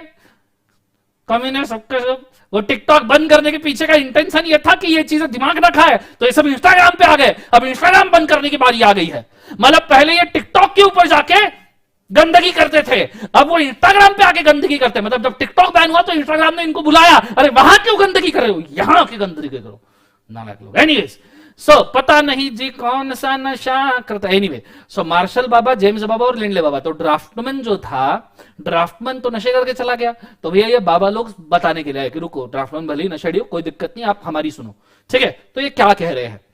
अ company is artificial person. Marshall बाबा ने बड़ा सत्यवचन बोला है। मार्शल बाबा ने, मार्शल बाबा बोलते हैं कि कंपनी बोले आर्टिफिशियल पर्सन है। आर्टिफिशियल पर, वाह वाह वाह वाह, क्या बोला है, वाह। मतलब ड्राफ्टमैन ने जो बनाया उसके ऊपर वाह वाह करने की इच्छा होती है, इन्होंने जो बनाया वाह वाह करने की इच्छा होती है। डिफरेंस है। Company is artificial person. Sir artificial person क्या होता है? अरे कृत्रिम, नैसर्गिक, नेचुरल। कृत्रिम, कृत्रिम नहीं नालायको, कृत्रिम नहीं, कृत्रिम। सो नेचुरल, आर्टिफिशियल, नैसर्गिक, कृत्रिम। तुम सब लोग नेचुरल पर्सन हो, नैसर्गिक लोग हो। नहीं, अभी क्या बताऊं, जिंदगी में तुम्हें मालूम है तुम नेचुरल हो, ज्यादा एक्सप्लेनेशन की आई गेस जरूरत नहीं है यहां पे। तो अपन सब लोग नेचुरल है, नेचुरली पैदा हुए हैं, जैसे नेचुरली पैदा होना चाहिए वैसे हम पैदा हुए, तो नैसर्गिक। लेकिन आर्टिफिशियल पर्सन इज कृत्रिम। कृत्रिम नहीं, कृत्रिम। कंसेप्ट समझ में आ रहा है? कृत्रिम मतलब जिसको बनाया गया है, खुद नेचुरली पैदा नहीं हुआ, कोई नेचुरल प्रोसेस नहीं था।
अब आ रही है आवाज? चलो बहुत बढ़िया। वापस बोलते कोई दिक्कत नहीं, बोलने के लिए क्या दिक्कत है, अपन पैदा ही बोलने के लिए हुए हैं। सो पहले तो मार्शल बाबा का वचन नंबर 1 कि वो कहते हैं इट इज आर्ट, कुत्रीम पर्सन है। फिर ये दिखता भी नहीं है, महसूस भी नहीं कर सकते, पर ये कंटेम्पलेशन ऑफ लॉ में है, लॉ के अंदर बनाया गया है। जैसे कंपनीज एक्ट में हम कंपनी बना रहे हैं तो लॉ के हिसाब से एग्जिस्टिंग है। लॉ हमने बनाया तो लॉ कुत्रीम है, लॉ ने कंपनी बनाई तो कंपनी भी कुत्रीम है। कंसेप्ट समझ में आ रहा है? दिस इज बाबा मार्शल के वचन। कंसेप्ट समझ में आ रहा है सबको? हाँ ना। फिर आए बाबा जेम्स से रहा नहीं गया। बाबा जेम्स बोले मार्शल बाबा ने जो बोला वो सब सही है, पर बाबा मार्शल कुछ भूल गए। बोले मार्शल बाबा कुछ भूल गए तो बाबा जेम्स क्या बोल रहे हैं? बाबा जेम्स बोलते हैं company is an association of person. ये बोले कुछ लोग इकट्ठा आए हैं, कुछ लोग एक साथ आए हैं, कुछ लोग एक साथ आके कुछ कर रहे हैं, कुछ नहीं कर रहे ना, चुप, कुछ मेरी गलती, आई am very sorry, I am very. कुछ लोग आके साथ में बिजनेस कर रहे हैं। क्या कर रहे हैं? बिजनेस कर रहे हैं, एसोसिएशन ऑफ पर्सन। कुछ लोग आके मिलके बिजनेस कर रहे हैं, एक कॉमन ऑब्जेक्ट के साथ में बिजनेस कर रहे हैं। कुछ लोग आके मिलके एक कॉमन ऑब्जेक्ट के लिए बिजनेस कर रहे हैं, एक मूल सुगंधी फूल, नहीं सॉरी, एक मूल सुगंधी फूल नहीं, कुछ लोग नहीं, आई एम वेरी सॉरी। सो कुछ लोग आके एक साथ मिलके बिजनेस कर रहे हैं एक कॉमन ऑब्जेक्ट के लिए। चलो वो एग्जांपल साइड में रह गया, पर एक नेचुरल एग्जांपल दे दूं कि कुछ लोग साथ में आके स्टील इंडस्ट्री डाले, कुछ लोग साथ में आके शॉप डाले, कुछ लोग साथ में आके अमेजॉन बनाए, कुछ लोग साथ में आके फ्लिपकार्ट बनाए, कुछ लोग साथ में आके फेसबुक बनाए, कुछ लोग साथ में आके एप्पल बनाए, कुछ लोग साथ में आके बर्कशायर हाथवे, कुछ लोग साथ में आके टाटा, कुछ लोग साथ में आके इन्फोसिस, कुछ लोग साथ में आके विप्रो, कुछ लोग साथ में आके कुछ लोग साथ में आके वो। कंसेप्ट समझ में आ रहा है सबको? हाँ है ना? क्लियर है? आइडिया क्लियर है? मैं क्या कह रहा हूं? जोर से बोलो, सुनो। तो बाबा जेम्स बोल रहे हैं कुछ लोग साथ में आके एक कॉमन ऑब्जेक्ट से कुछ बनाए तो हम उसको कहते हैं कंपनी। बोली मार्शल बाबा जो बोले वो तो सत्य वचन है, पर हमसे भी कुछ वचन ले लो। तो इन्होंने इसके साथ ये जोड़ दिया। मैं बोला बहुत बढ़िया, शानदार, कंपनी की डेफिनेशन ड्राफ्ट हो रही है। फिर तीसरा, जस्टिस लिंडले बाबा क्या बोल रहे हैं? Company is association of person, it has a characteristic stated below. Lindley बाबा बोले हैं, ये पहले के दो बाबा बोले ये कुछ भी बोलते जा रहे, इनको समझ में नहीं आ रहा ये क्या बोल रहे, दो तीन छुटमुट चीजें बोल रहे, इसमें कोई मतलब है? मैं बोले तुमको बताऊंगा कंपनी के कैरेक्टर कितने हैं, मैं बताऊंगा। बोले पूरी डेफिनेशन क्या है? ये क्या बोले? इसने 3 पॉइंट बोले, इसने 1 पॉइंट बोला, मिलके 4 हो गए, कोई मतलब है? बोले इसमें हट धर। तो लिंडले बाबा भड़क गए, नाम जैसे है लिंडले, ठीक है, तो भड़क गए। बोले मैं बताऊंगा एक्चुअल कंपनी क्या होती है। और लिंडले बाबा ने जो वचन बोले उसके बाद कोई बोल ही नहीं पाया, क्योंकि लिंडले बाबा ने सब बोल दिया। लिंडले बाबा भड़के हुए थे, कहीं से तो भी लेके आए थे। बोले मैं इन दोनों को सुन सुन के परेशान हो गया, मैं जो बोलूंगा वही कंपनी है, इसके बाद कोई कुछ बोलेगा नहीं। तो लिंडले बाबा ने डेफिनेशन दे दिया और गेम ओवर कर दिया। नहीं तो पता नहीं कितने बाबा याद रखने पड़ते हमको। तो लिंडले बाबा को थैंक यू बोलो सब जन। थैंक यू लिंडले बाबा कि तुमने कंपनी का एक डेफिनेशन दिया, कुछ कैरेक्टर्स बोले हैं। कंसेप्ट समझ में आ रहा है सबको? हाँ है ना? ये चीज को आपने बड़े अच्छे तरीके से याद रखना। क्लियर है? तो थैंक यू बोलो लिंडले बाबा को। फिर मैं कैरेक्टर बताऊंगा। जो थैंक यू नहीं बोलेगा लिंडले बाबा को, उसको कैरेक्टर याद नहीं रहेंगे। पहले ही बोल रहा हूं जिंदगी में, पहले लिंडले बाबा को थैंक यू बोलो, ठीक है? गो फॉर इट फास्ट। एक तो पानी चाहिए मेरे को जिंदगी में।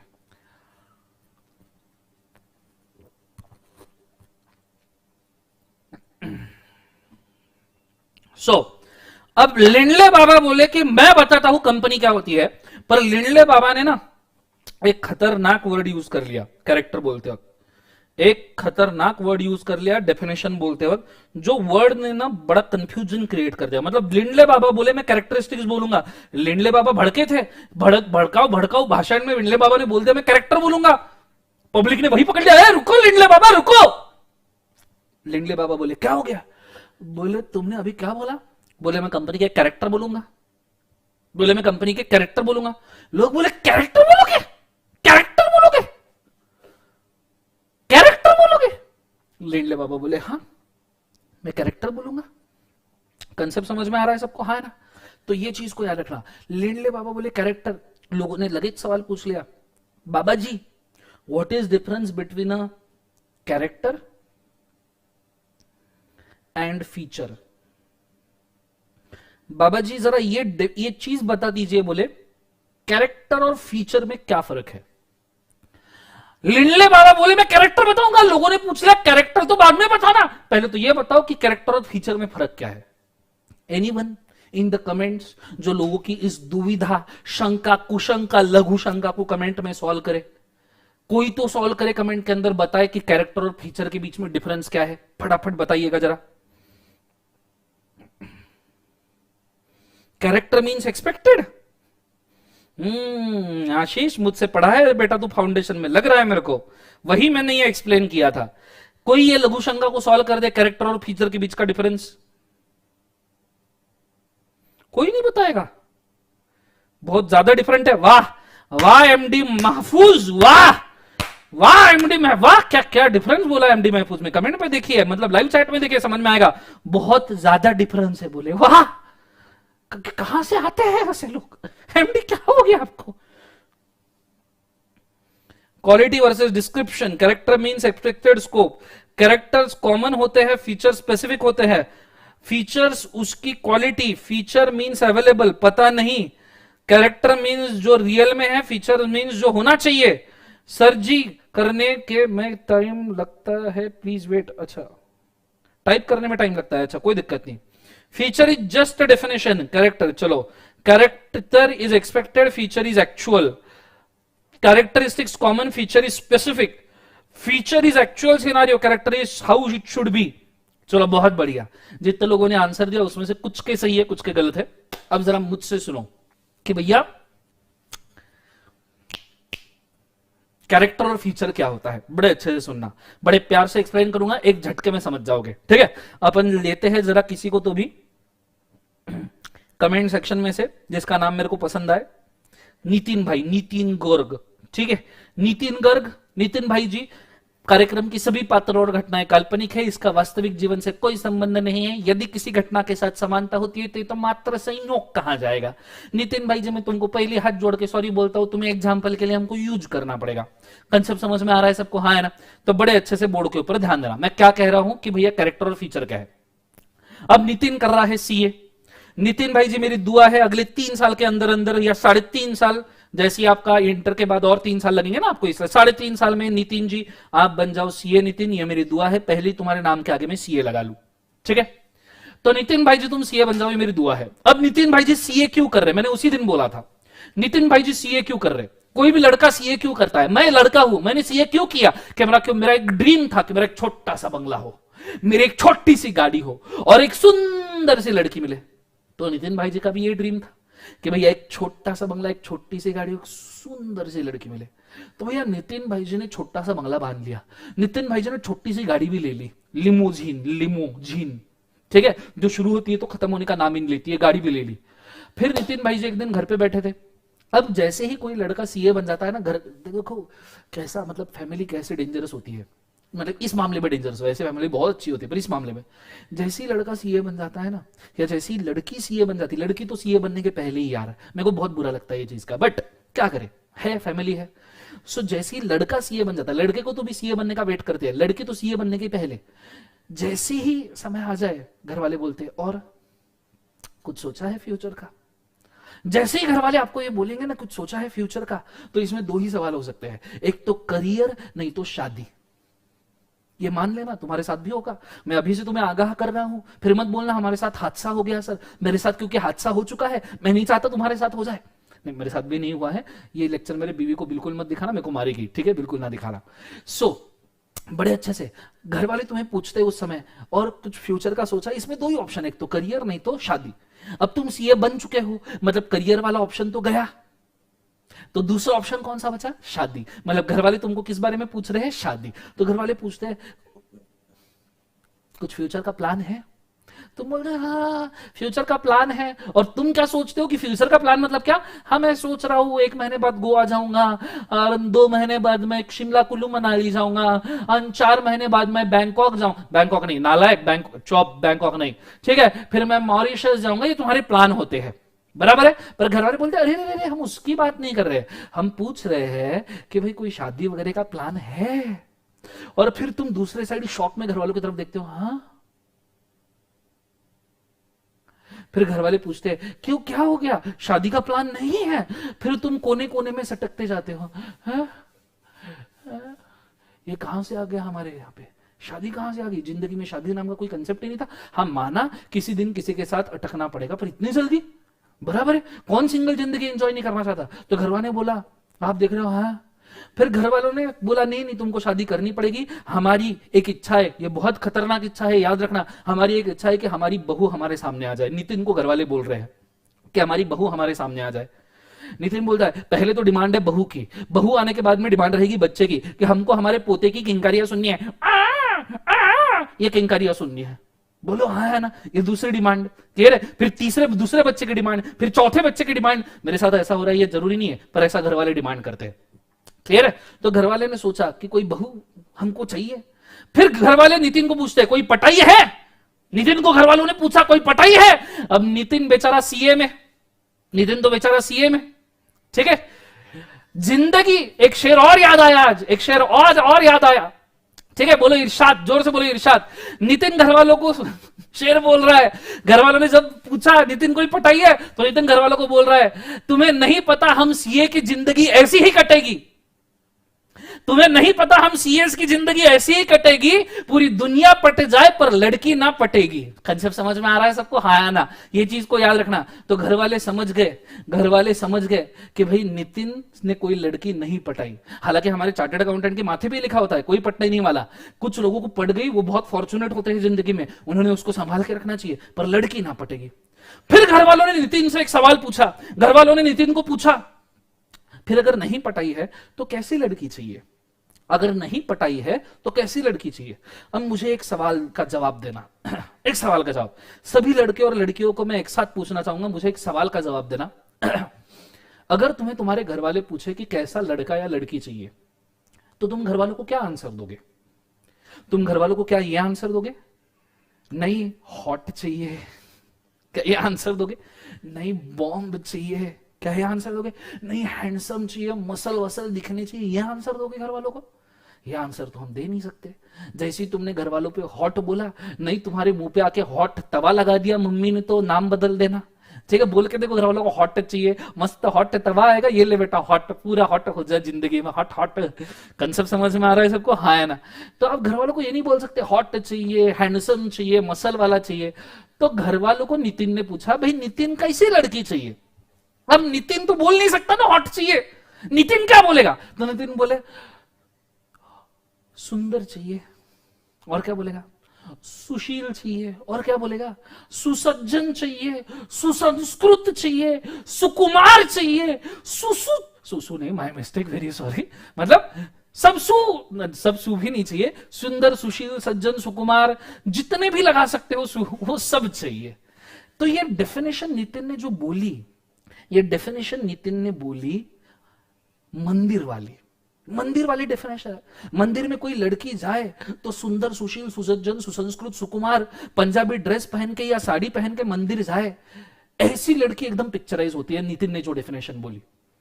हालांकि ऐसी लड़कियां अच्छी लगती है कि भैया कोई पंजाबी ड्रेस साड़ी में कोई मंदिर जाए तो लड़की अच्छी लगे जिंदगी में, ऐसी लड़कियां चाहिए शादी के लिए जिंदगी में। बोलो हाँ है ना।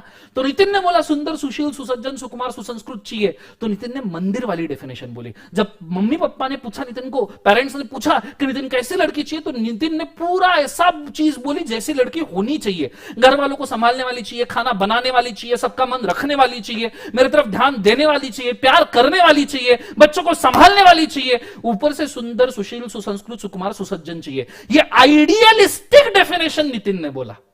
आइडियलिस्टिक लड़की कैसी चाहिए कि भैया लड़की ना ऐसी चाहिए, ये ड्राफ्टेड डेफिनेशन है लड़की की कि लड़की ऐसी चाहिए, सुंदर, सुशील, सुसज्जन, घर वालों को मेंटेन करने वाली, बच्चों को संभालने वाली, बच्चे पैदा करने वाले, वेरी सॉरी, पैदा करने वाले, तो ऐसी लड़की चाहिए, ऐसा नितिन ने बोला। कंसेप्ट समझ में आ रहा है सबको? हाँ, ये नितिन ने बोला है, ये करेक्ट, ये जो नितिन ने बोला है ना आइडियलिस्टिक एक्सप्लेनेशन, ये आइडियलिस्टिक एक्सप्लेनेशन है कि घर वालों ने पूछा तो नितिन ने आइडियलिस्टिक एक्सप्लेनेशन दिया। अब इसी नितिन को आप जरा उस रोड पे लेके जाइए। हर शहर में एक रोड होता है जहां हरियाली छाती है शाम को, खास करके सैटरडे संडे शाम को बहुत हरियाली छाती है। इस नितिन को वहां जाके छोड़िए, इस नितिन को वहां जाके छोड़िए कि जा भाई नितिन बाइक लेके जा, वहां चला जा। अब समझो नितिन और नितिन का बेस्ट फ्रेंड दोनों बाइक से जा रहे हैं, नितिन को एक मस्त हरियाली दिख गई, नितिन ने हरियाली दिखी, नितिन जाओ, ओ क्या लड़की है बॉस। उसका दोस्त उसे बोलने लगा क्यों रे, तूने तेरे घर वालों को बोला था सुंदर चाहिए, सुशील चाहिए, सुसंस्कृत चाहिए, सुकुमार चाहिए, सुसज्जन चाहिए। नितिन बोलता है अबे हो गया तेल लेने, मुझे ये चाहिए। बोलो हाँ या ना, मुझे ये चाहिए। और उसका दोस्त बोलता है अभी ये चाहिए, ये नितिन बोलता है ठीक से बात कर, भाभी है तेरी, भाभी इमीडिएटली भाभी भी बन जाती है। मेरे को समझ में नहीं आता, लड़कों में भाभी बनाना 2 सेकंड का गैप होता है भैया, लड़की पसंद आना और भाभी बनना 2 सेकंड का गैप होता है, याद रखना। अगर लड़के लड़के लोग बैठ, ये इज्जत से बात कर, भाभी है तेरी, वो बोलता है अरे पर घर वालों को तो तूने पूरी आइडियलिस्टिक डेफिनेशन बताई, उसमें से तो इसमें बहुत कम चीजें हैं। नितिन बोलता है वो नहीं पता, भाभी है तेरी, इज्जत से बात कर। बोलो हाँ या ना। अब ये हुई 2 चीजें, ये हुई 2 चीजें, बड़े अच्छे समझना, तुम्हारे काम का कंसेप्ट बोल रहा हूं, बड़े अच्छे समझना। एक डेफिनेशन नितिन ने बोली है आइडियलिस्टिक मंदिर वाली, एक डेफिनेशन नितिन ने बोली है आइडियलिस्टिक मंदिर वाली, और दूसरा, नितिन जब हरियाली वाले रोड पे जाता है तो वो डेफिनेशन, सुंदर आइडियलिस्टिक डेफिनेशन एक्सपेक्ट नहीं कर रहा, उसको जो लड़की पसंद आ रही है वो सिर्फ फीचर्स देख के खुश है, ऐसी लड़की चाहिए, सुंदर चाहिए, हॉट है, जबरदस्ती जिंदाबाद है, क्लियर है। ये नितिन बोल रहा है, उसको फीचर दिख रहे हैं, उसको कैरेक्टर नहीं दिख रहे, उसको फीचर दिख रहे हैं, ये चाहिए। तो जो आइडियलिस्टिक एक्सपेक्टेशन है मंदिर वाले, आइडियलिस्टिक एक्सपेक्टेशंस है मंदिर वाले, वो होते हैं कैरेक्टर्स, कैरेक्टरिस्टिक्स, कि कैसी लड़की होनी चाहिए शादी के लिए, ये कैरेक्टरिस्टिक्स है। पर आपको जो पसंद आती है, आपको जो पसंद आती है, आप जिसके साथ घुल मिल जाते हो, जरूरी नहीं है कि आइडियलिस्टिक एक्सप्लेनेशन को मैच करे, जरूरी नहीं है कि लड़की मंदिर वाले डेफिनेशंस को मैच करे, पर ये जो लड़की है, ये तुम्हें पसंद आई है, इसके कोई भी फीचर्स हो सकते हैं, इसे हम कहते हैं फीचर, कैरेक्टरिस्टिक्स जो आइडियलिस्टिकली होना चाहिए, फीचर जो है इससे इसको कोई लेन देन नहीं, जो है वो फीचर है, जो होना चाहिए आइडियलिस्टिकली वो कैरेक्टर है। आई गेस आपको समझ में आया होगा। कंपनी के सेंस में बोलूं, चलो बहुत सब, Nitin I am very sorry, example खत्म हुआ, thank you so much, you are very sports person. आपको अगर बुरा ना लगा हो तो प्लीज कमेंट में बोल देना, माफ कर दिया सर आपको करके, तो मैं खुश हो जाऊंगा, सिर्फ समझाने के लिए। और सब जन नितिन को थैंक यू बोलेंगे, नितिन की वजह से हमको एक कंसेप्ट समझ में आया है, ठीक है। सो आइडिया, और सभी लड़कियों को सॉरी अगर लड़कियों को थोड़ा बहुत बुरा लगा हो, तो कोई ऐसा इंटेंशन नहीं है, इट्स जस्ट एक्सप्लेनेशन, ठीक है। सो मंदिर वाली आइडियलिस्टिक डेफिनेशन जो है वो है कैरेक्टर, और जो एक्चुअल में होता है वो है फीचर। अगर इसको मैं कंपनी के सेंस में बोलूं तो कंपनी कैसी होनी चाहिए, कंपनी कैसी होनी चाहिए आइडियलिस्टिकली, ये लिंडले बाबा ने बोला कि कंपनी भैया आइडियलिस्टिकली ऐसी होनी चाहिए। पर कंपनी जो एक्चुअली अभी है, जैसे आप सत्यम कंपनी देखो, रामालिंगा राजू वाली कंपनी फ्रॉड हो गया, वो फीचर है, fraudulent company, Kingfisher fraudulent company, ये फीचर है, पर कंपनी ने फ्रॉड नहीं करना चाहिए, ये आइडियलिस्टिक एक्सप्लेनेशन है। कंसेप्ट समझ में आ रहा है, ये चीज को याद रखना। सो फीचर मतलब जो है, कैरेक्टर मतलब जो होना चाहिए आइडियलिस्टिकली।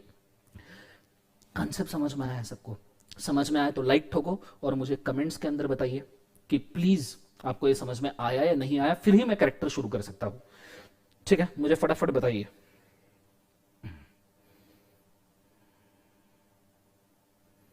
चलो thank you so much Nitin, you are gem of person, thanks भाई, लव यू लॉट।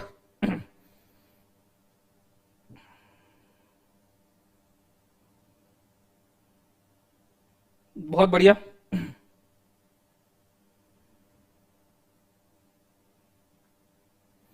चलो शानदार। तो आप एक काम कीजिएगा, पहले तो ये 3 डेफिनेशन लिखिएगा, फिर इसके बाद मैं कैरेक्टर और फीचर का डिफरेंस में डिक्टेट करके लिखवा दूंगा, फिर हम सभी कैरेक्टर्स को देखेंगे, ठीक है। पहले ये 3 डेफिनेशन लिख लीजिए, गो for it fast.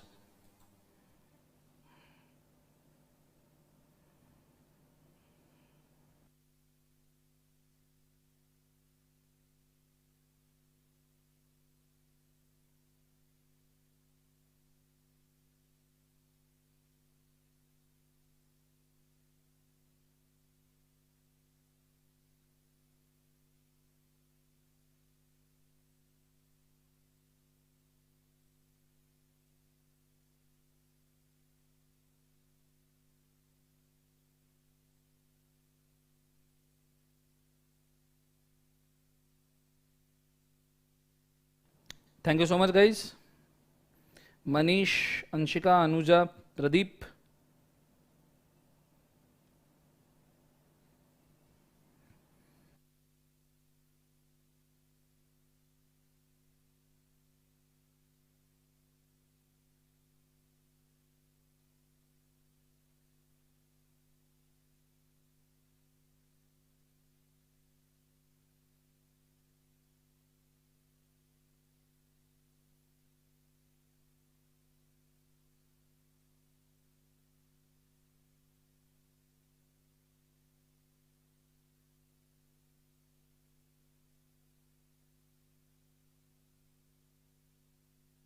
Very good morning बच्चों, अभिषेक, नितिन, अल्फ्रेड मार्शल पता नहीं बेटा, बाबा मार्शल इतना मालूम है अपने को।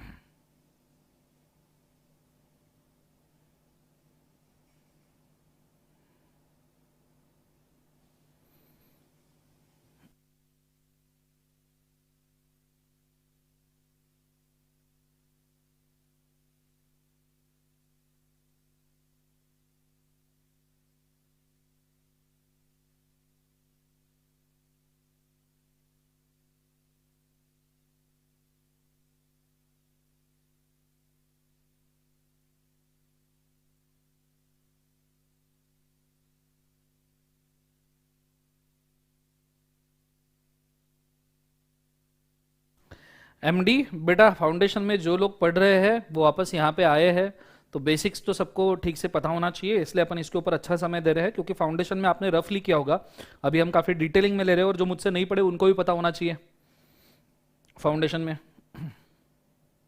थैंक्स अभिषेक। जिनका हो गया कमेंट कर सकते हैं, नहीं हुआ तो बताइएगा।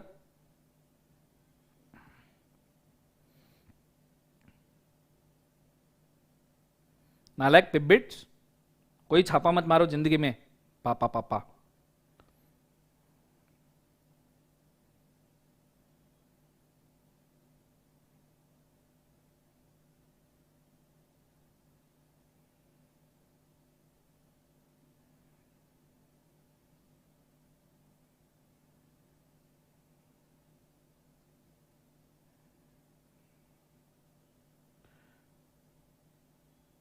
मेरी एज स्वाधीन, मैं बस, मेरी एज पूछ रहे मैं बस उतने ही साल का हूं जितने साल पहले मैं पैदा हुआ था। चलो आगे। मेरी एज काफी अच्छी है, so I am 33 I guess now, 33 साल का हो चुका हूं मैं, ठीक है। अभी बूढ़ा हो गया हूं नियरली, अभी कहाँ। ठीक है चलो स्टार्ट करते हैं। आपने पूछ लिया, मैंने बता दिया, आगे मत पूछना। अच्छा हुआ मैं लड़का हूं, मेरे को पूछा, मैंने बोल भी दिया, लड़की को कभी एज मत पूछना स्वाधीन, जिंदगी जहन्नुम बन जाएंगी तुम्हारी। ठीक है let's go. Sir your name, वाह वाह। सत्यम, केशव सत्यम पूछ रहा है हमारा नाम क्या है। हमारा नाम है गजनी बेटा। ठीक है लेट्स गो, स्टार्ट करते हैं। कॉन्सेंट्रेट करना अच्छे तरीके से, ध्यान देना। ओके ये एग्जैक्ट कंपनी के डेफिनेशन ज्यादा हो गया सच में। चलो सो ये हो गया। अब इसके नीचे कैरेक्टर और फीचर का डिफरेंस लिख के रखो, मैं डिक्टेट करता हूं, लिखना फटाफट लिखना। Character means N idealistic explanation. Character means N idealistic explanation of a thing. Character means idealistic explanation of a thing, that how it should be, that how it should be, that how it should be. Character means idealistic explanation of a thing, that how it should be, how it should be. नीचे paragraph करके features लिखना। Feature means how the thing is. Feature means how the thing is, how the thing is, irrespective, how the thing is irrespective of its expected characters, irrespective of its expected characters.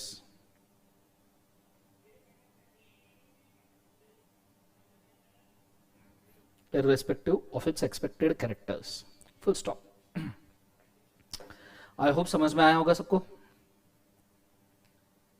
बोलो ये सुनो, शानदार, जबरदस्त, जिंदाबाद, तूफान। समझ में आया? तो अब हम घुसते हैं कैरेक्टर्स में। हम एक्सपेक्टेड चीजें, फीचर्स नहीं बोल रहे, बिकॉज हर कंपनी का फीचर अलग होगा। इंडिया में 15,30,000 से ज्यादा कंपनी है, हर कंपनी के फीचर्स अलग होंगे, तो फीचर्स तो हम नहीं देख सकते। तो हम आइडियलिस्टिक चीजें एक्सपेक्ट कर सकते हैं कि कंपनी कैसी होनी चाहिए। So we'll go for idealistic characteristics of company. ठीक है, अब यहां पे थोड़ा सा एक्शन करने पड़ेंगे, तो put your hands up in the air, put your hands up in the air.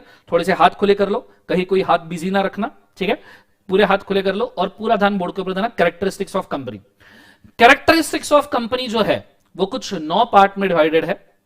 पहला इनकॉर्पोरेटेड एसोसिएशन, दूसरा आर्टिफिशियल जुडिशियल पर्सन, तीसरा सेपरेट लीगल एंटिटी, चौथा परपेचुअल सक्सेशन, पांचवा लिमिटेड लाइबिलिटी, छठवा कॉमन सील, सातवां ट्रांसफर ऑफ शेयर्स, आठवां separation of ownership from management and ninth separate property. 9 characters है। 2 minute देता हूं, थोड़ा सा याद करने की कोशिश करो। नहीं हुआ मैं जिंदा हूं और मैं रहूंगा, नालायक हो मैं रहूंगा, पर 2 मिनट के लिए याद करने की कोशिश करो कि क्या आप ये ठीक से पढ़ सकते हो। सिर्फ इतना ट्राई करो, और कितने याद रहते हैं आंखें बंद करके एक बार याद करने की कोशिश करो, एक ही बार।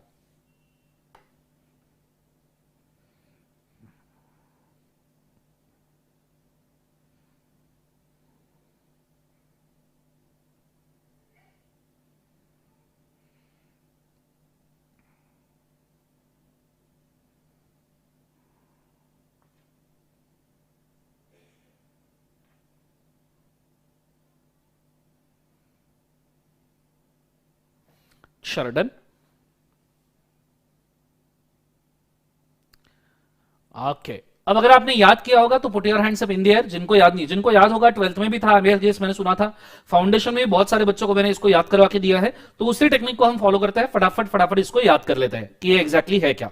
मुझे पूरा ध्यान बोर्ड के ऊपर चाहिए, कॉन्सेंट्रेट करना डबल ट्रिपल, ठीक है। मेरे साथ साथ एक्शन करो तो 9 के 9 कैरेक्टर्स याद हो जाएंगे, ठीक है। सबसे पहला इनकॉर्पोरेटेड एसोसिएशन जो है, हमने जो बनाने के लिए जो स्टेप यूज किया था, इनकॉर्पोरेटेड एसोसिएशन बनाना है। इनकॉर्पोरेटेड एसोसिएशन सबने एक्शन करनी है, भले ही अकेले बैठे हो लेकिन सबने एक्शन करनी है। तुमको तुम्हारे बाबू सोना पिकाचू की कसम, अगर तुमने नहीं किया तो तुम्हारा बाबू सोना पिकाचू थाना नहीं थाएगा, ठीक है। और या तो फिर जिनका बाबू सोना पिकाचू नहीं है उनके लिए जो पैदा हुआ है वो उनको मिलेगा ही नहीं।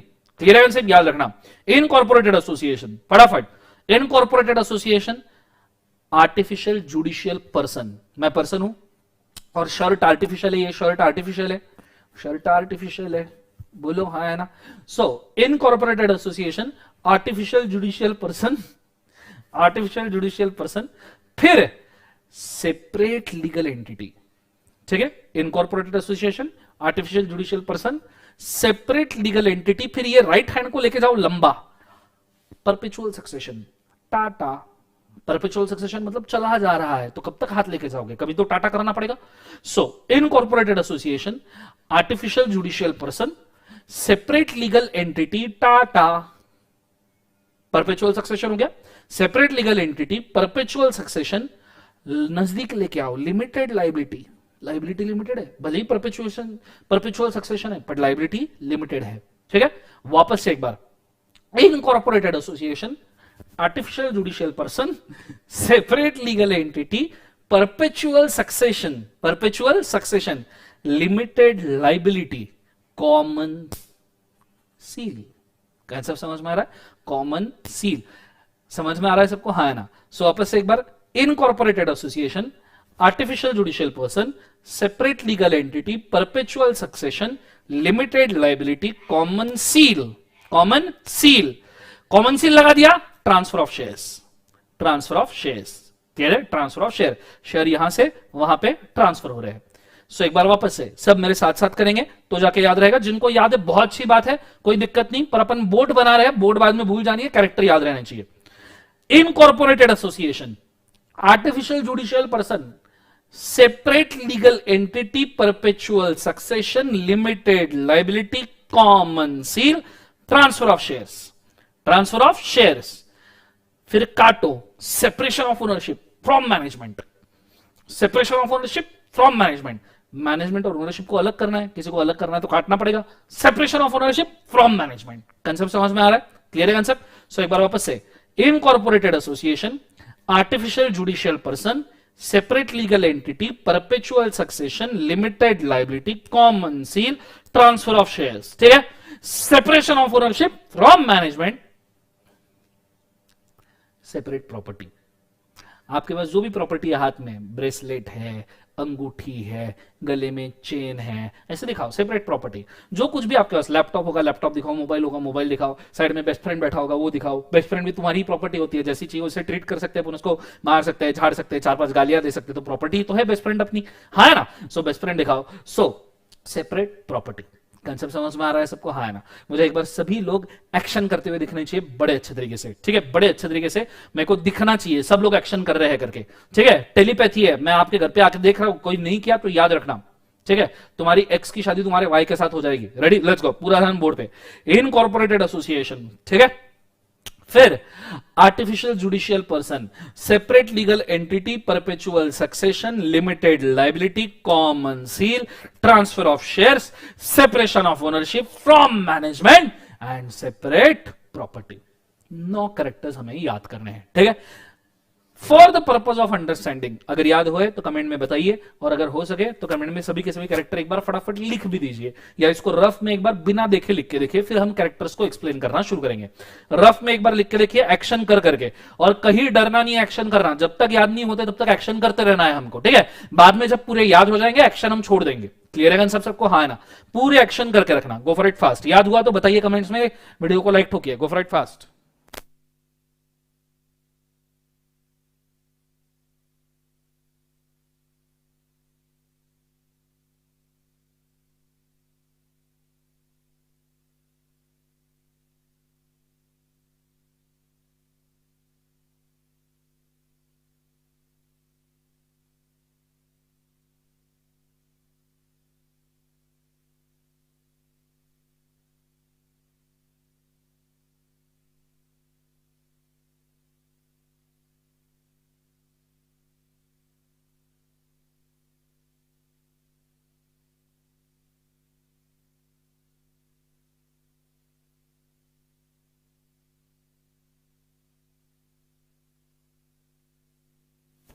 चलो डन एवरीबॉडी, याद हुई गयो कई,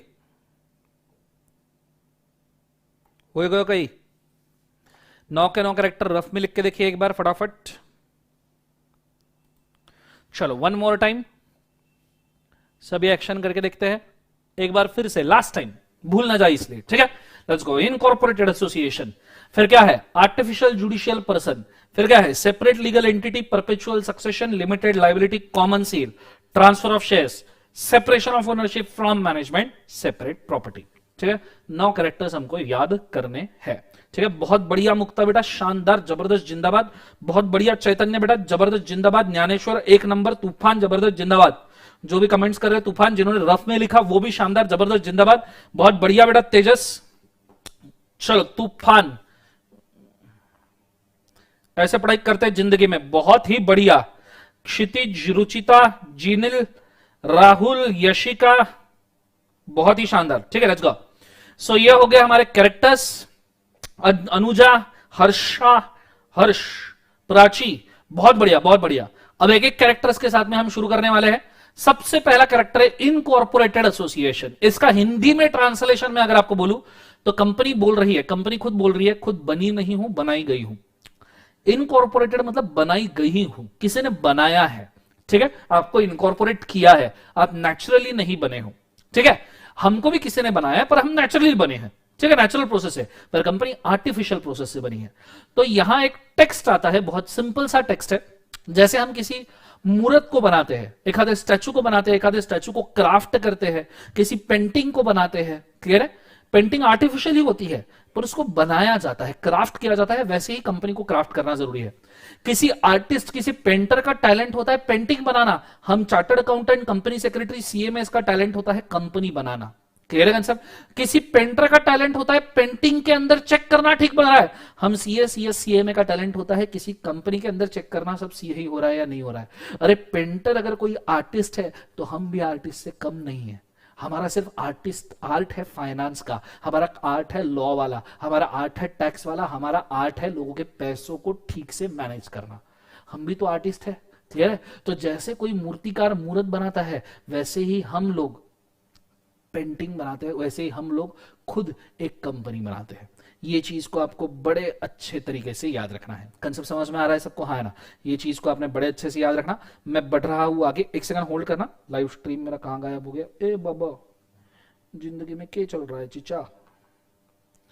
हाँ, तो हमारा ये आर्ट है बच्चों, ये चीज को याद रखना। तो इसके लिए टेक्स्ट है, the company is not a natural person like human, plant और animal. It is created by human. It is a creation for some specific object, so it will run for achieving the object and beyond for the new objects. ये object achieve करने के लिए run करेगी और उसके बाद में new objects के लिए भी आगे रन करेगी। चलो done. Okay, so new object के लिए भी आगे डन करेगी। That is called as incorporated association. ये हुआ पहला कैरेक्टर, ठीक है। इसको लिखना चाहोगे तो 1 मिनट के लिए फटाफट लिख लो या स्क्रीनशॉट निकाल लो। मैं 1 मिनट के लिए गायब होता हूं, फटाफट लिख लो। इनकॉर्पोरेट एक एक कैरेक्टर का एक्सप्लेनेशन लिखना है। गो फॉर इट फास्ट।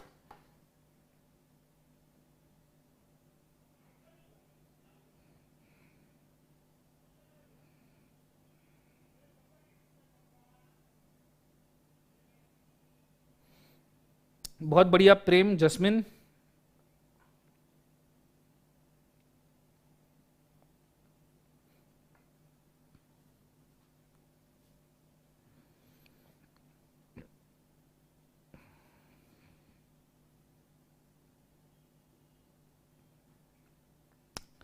चलो, लिखना हो गया सबका? लिखना हो गया तो बताइए मुझे।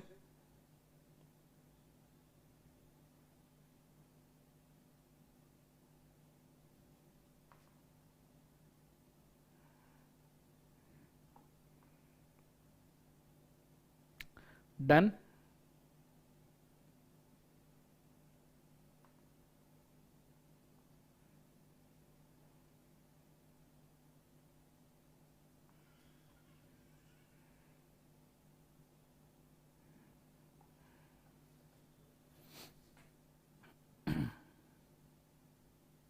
Done everybody?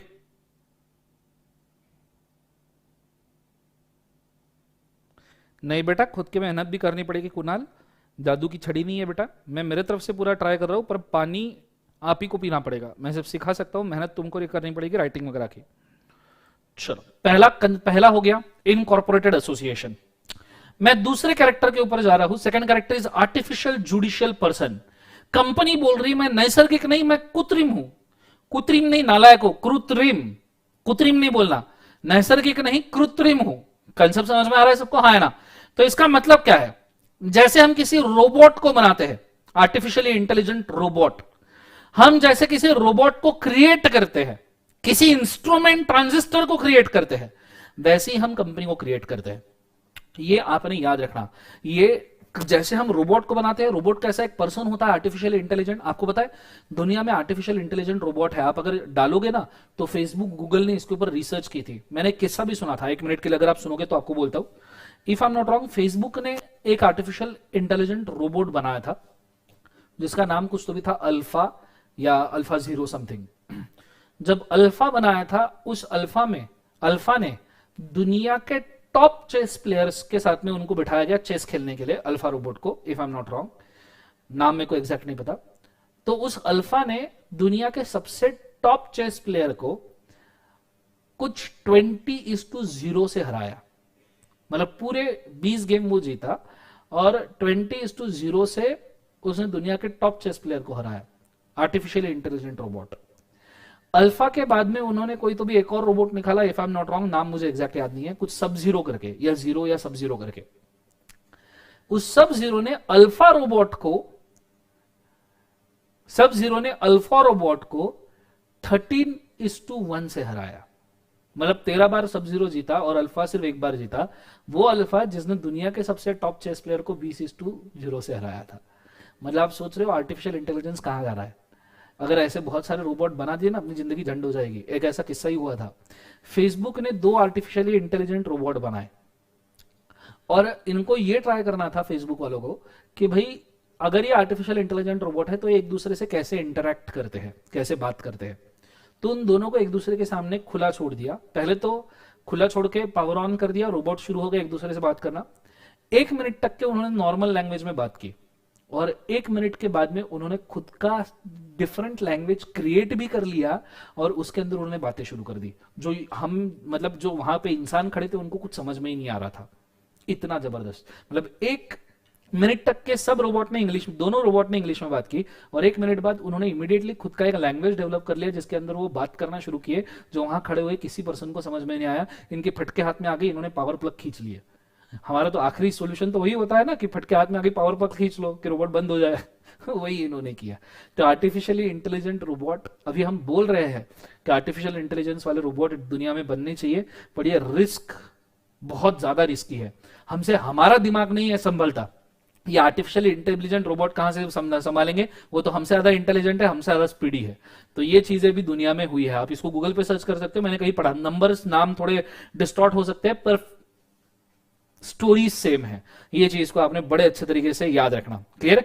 ये बहुत समझने वाली चीज है। सो इसके अंदर artificial judicial person as a company is created as human, it is not natural, it's an artificial entity which cannot be formed on its own, it has to be created, but creation will be judicial, that is legal under any law in a force in a territory of any country. Clear है? So ये artificial judicial person का character है। समय दूंगा, लिख लो फटाफट।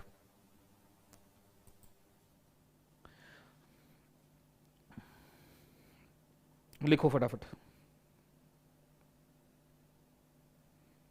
Thank you so much guys.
चलो डन एवरीबॉडी,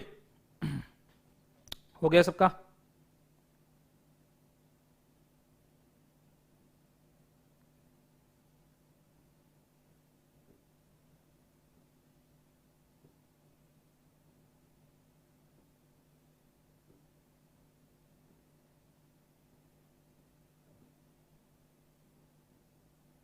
ऑलरेडी कुणाल, मेरे चैनल दर्शन खरेज लॉजिक्स के ऊपर रिविजन अवेलेबल है, आप वहां से कर सकते हो। मेरा चैनल दर्शन खरेज लॉजिक्स, वहां पे रिवीजन अवेलेबल है, आप वहां से जरूर कर सकते हो, कोई दिक्कत नहीं।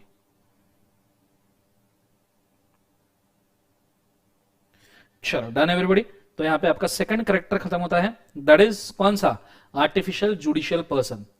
तीसरा करेक्टर मैं दिखाऊंगा लेकिन आज समझाऊंगा नहीं, क्योंकि बहुत बड़ा करेक्टर है, इसमें कई सारे केस लॉज है। That is separate legal entity, मतलब कंपनी को एक सेपरेट एंटिटी करके हमको ट्रेन करना है, पर ये आज समझ में नहीं आएगा, इसके ऊपर काफी केस लॉज वगैरह है जो हम कल डिस्कस करेंगे।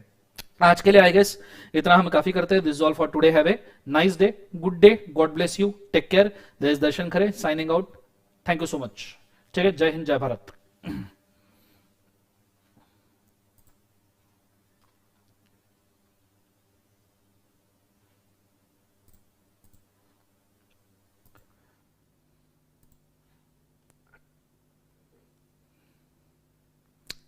Thank you so much.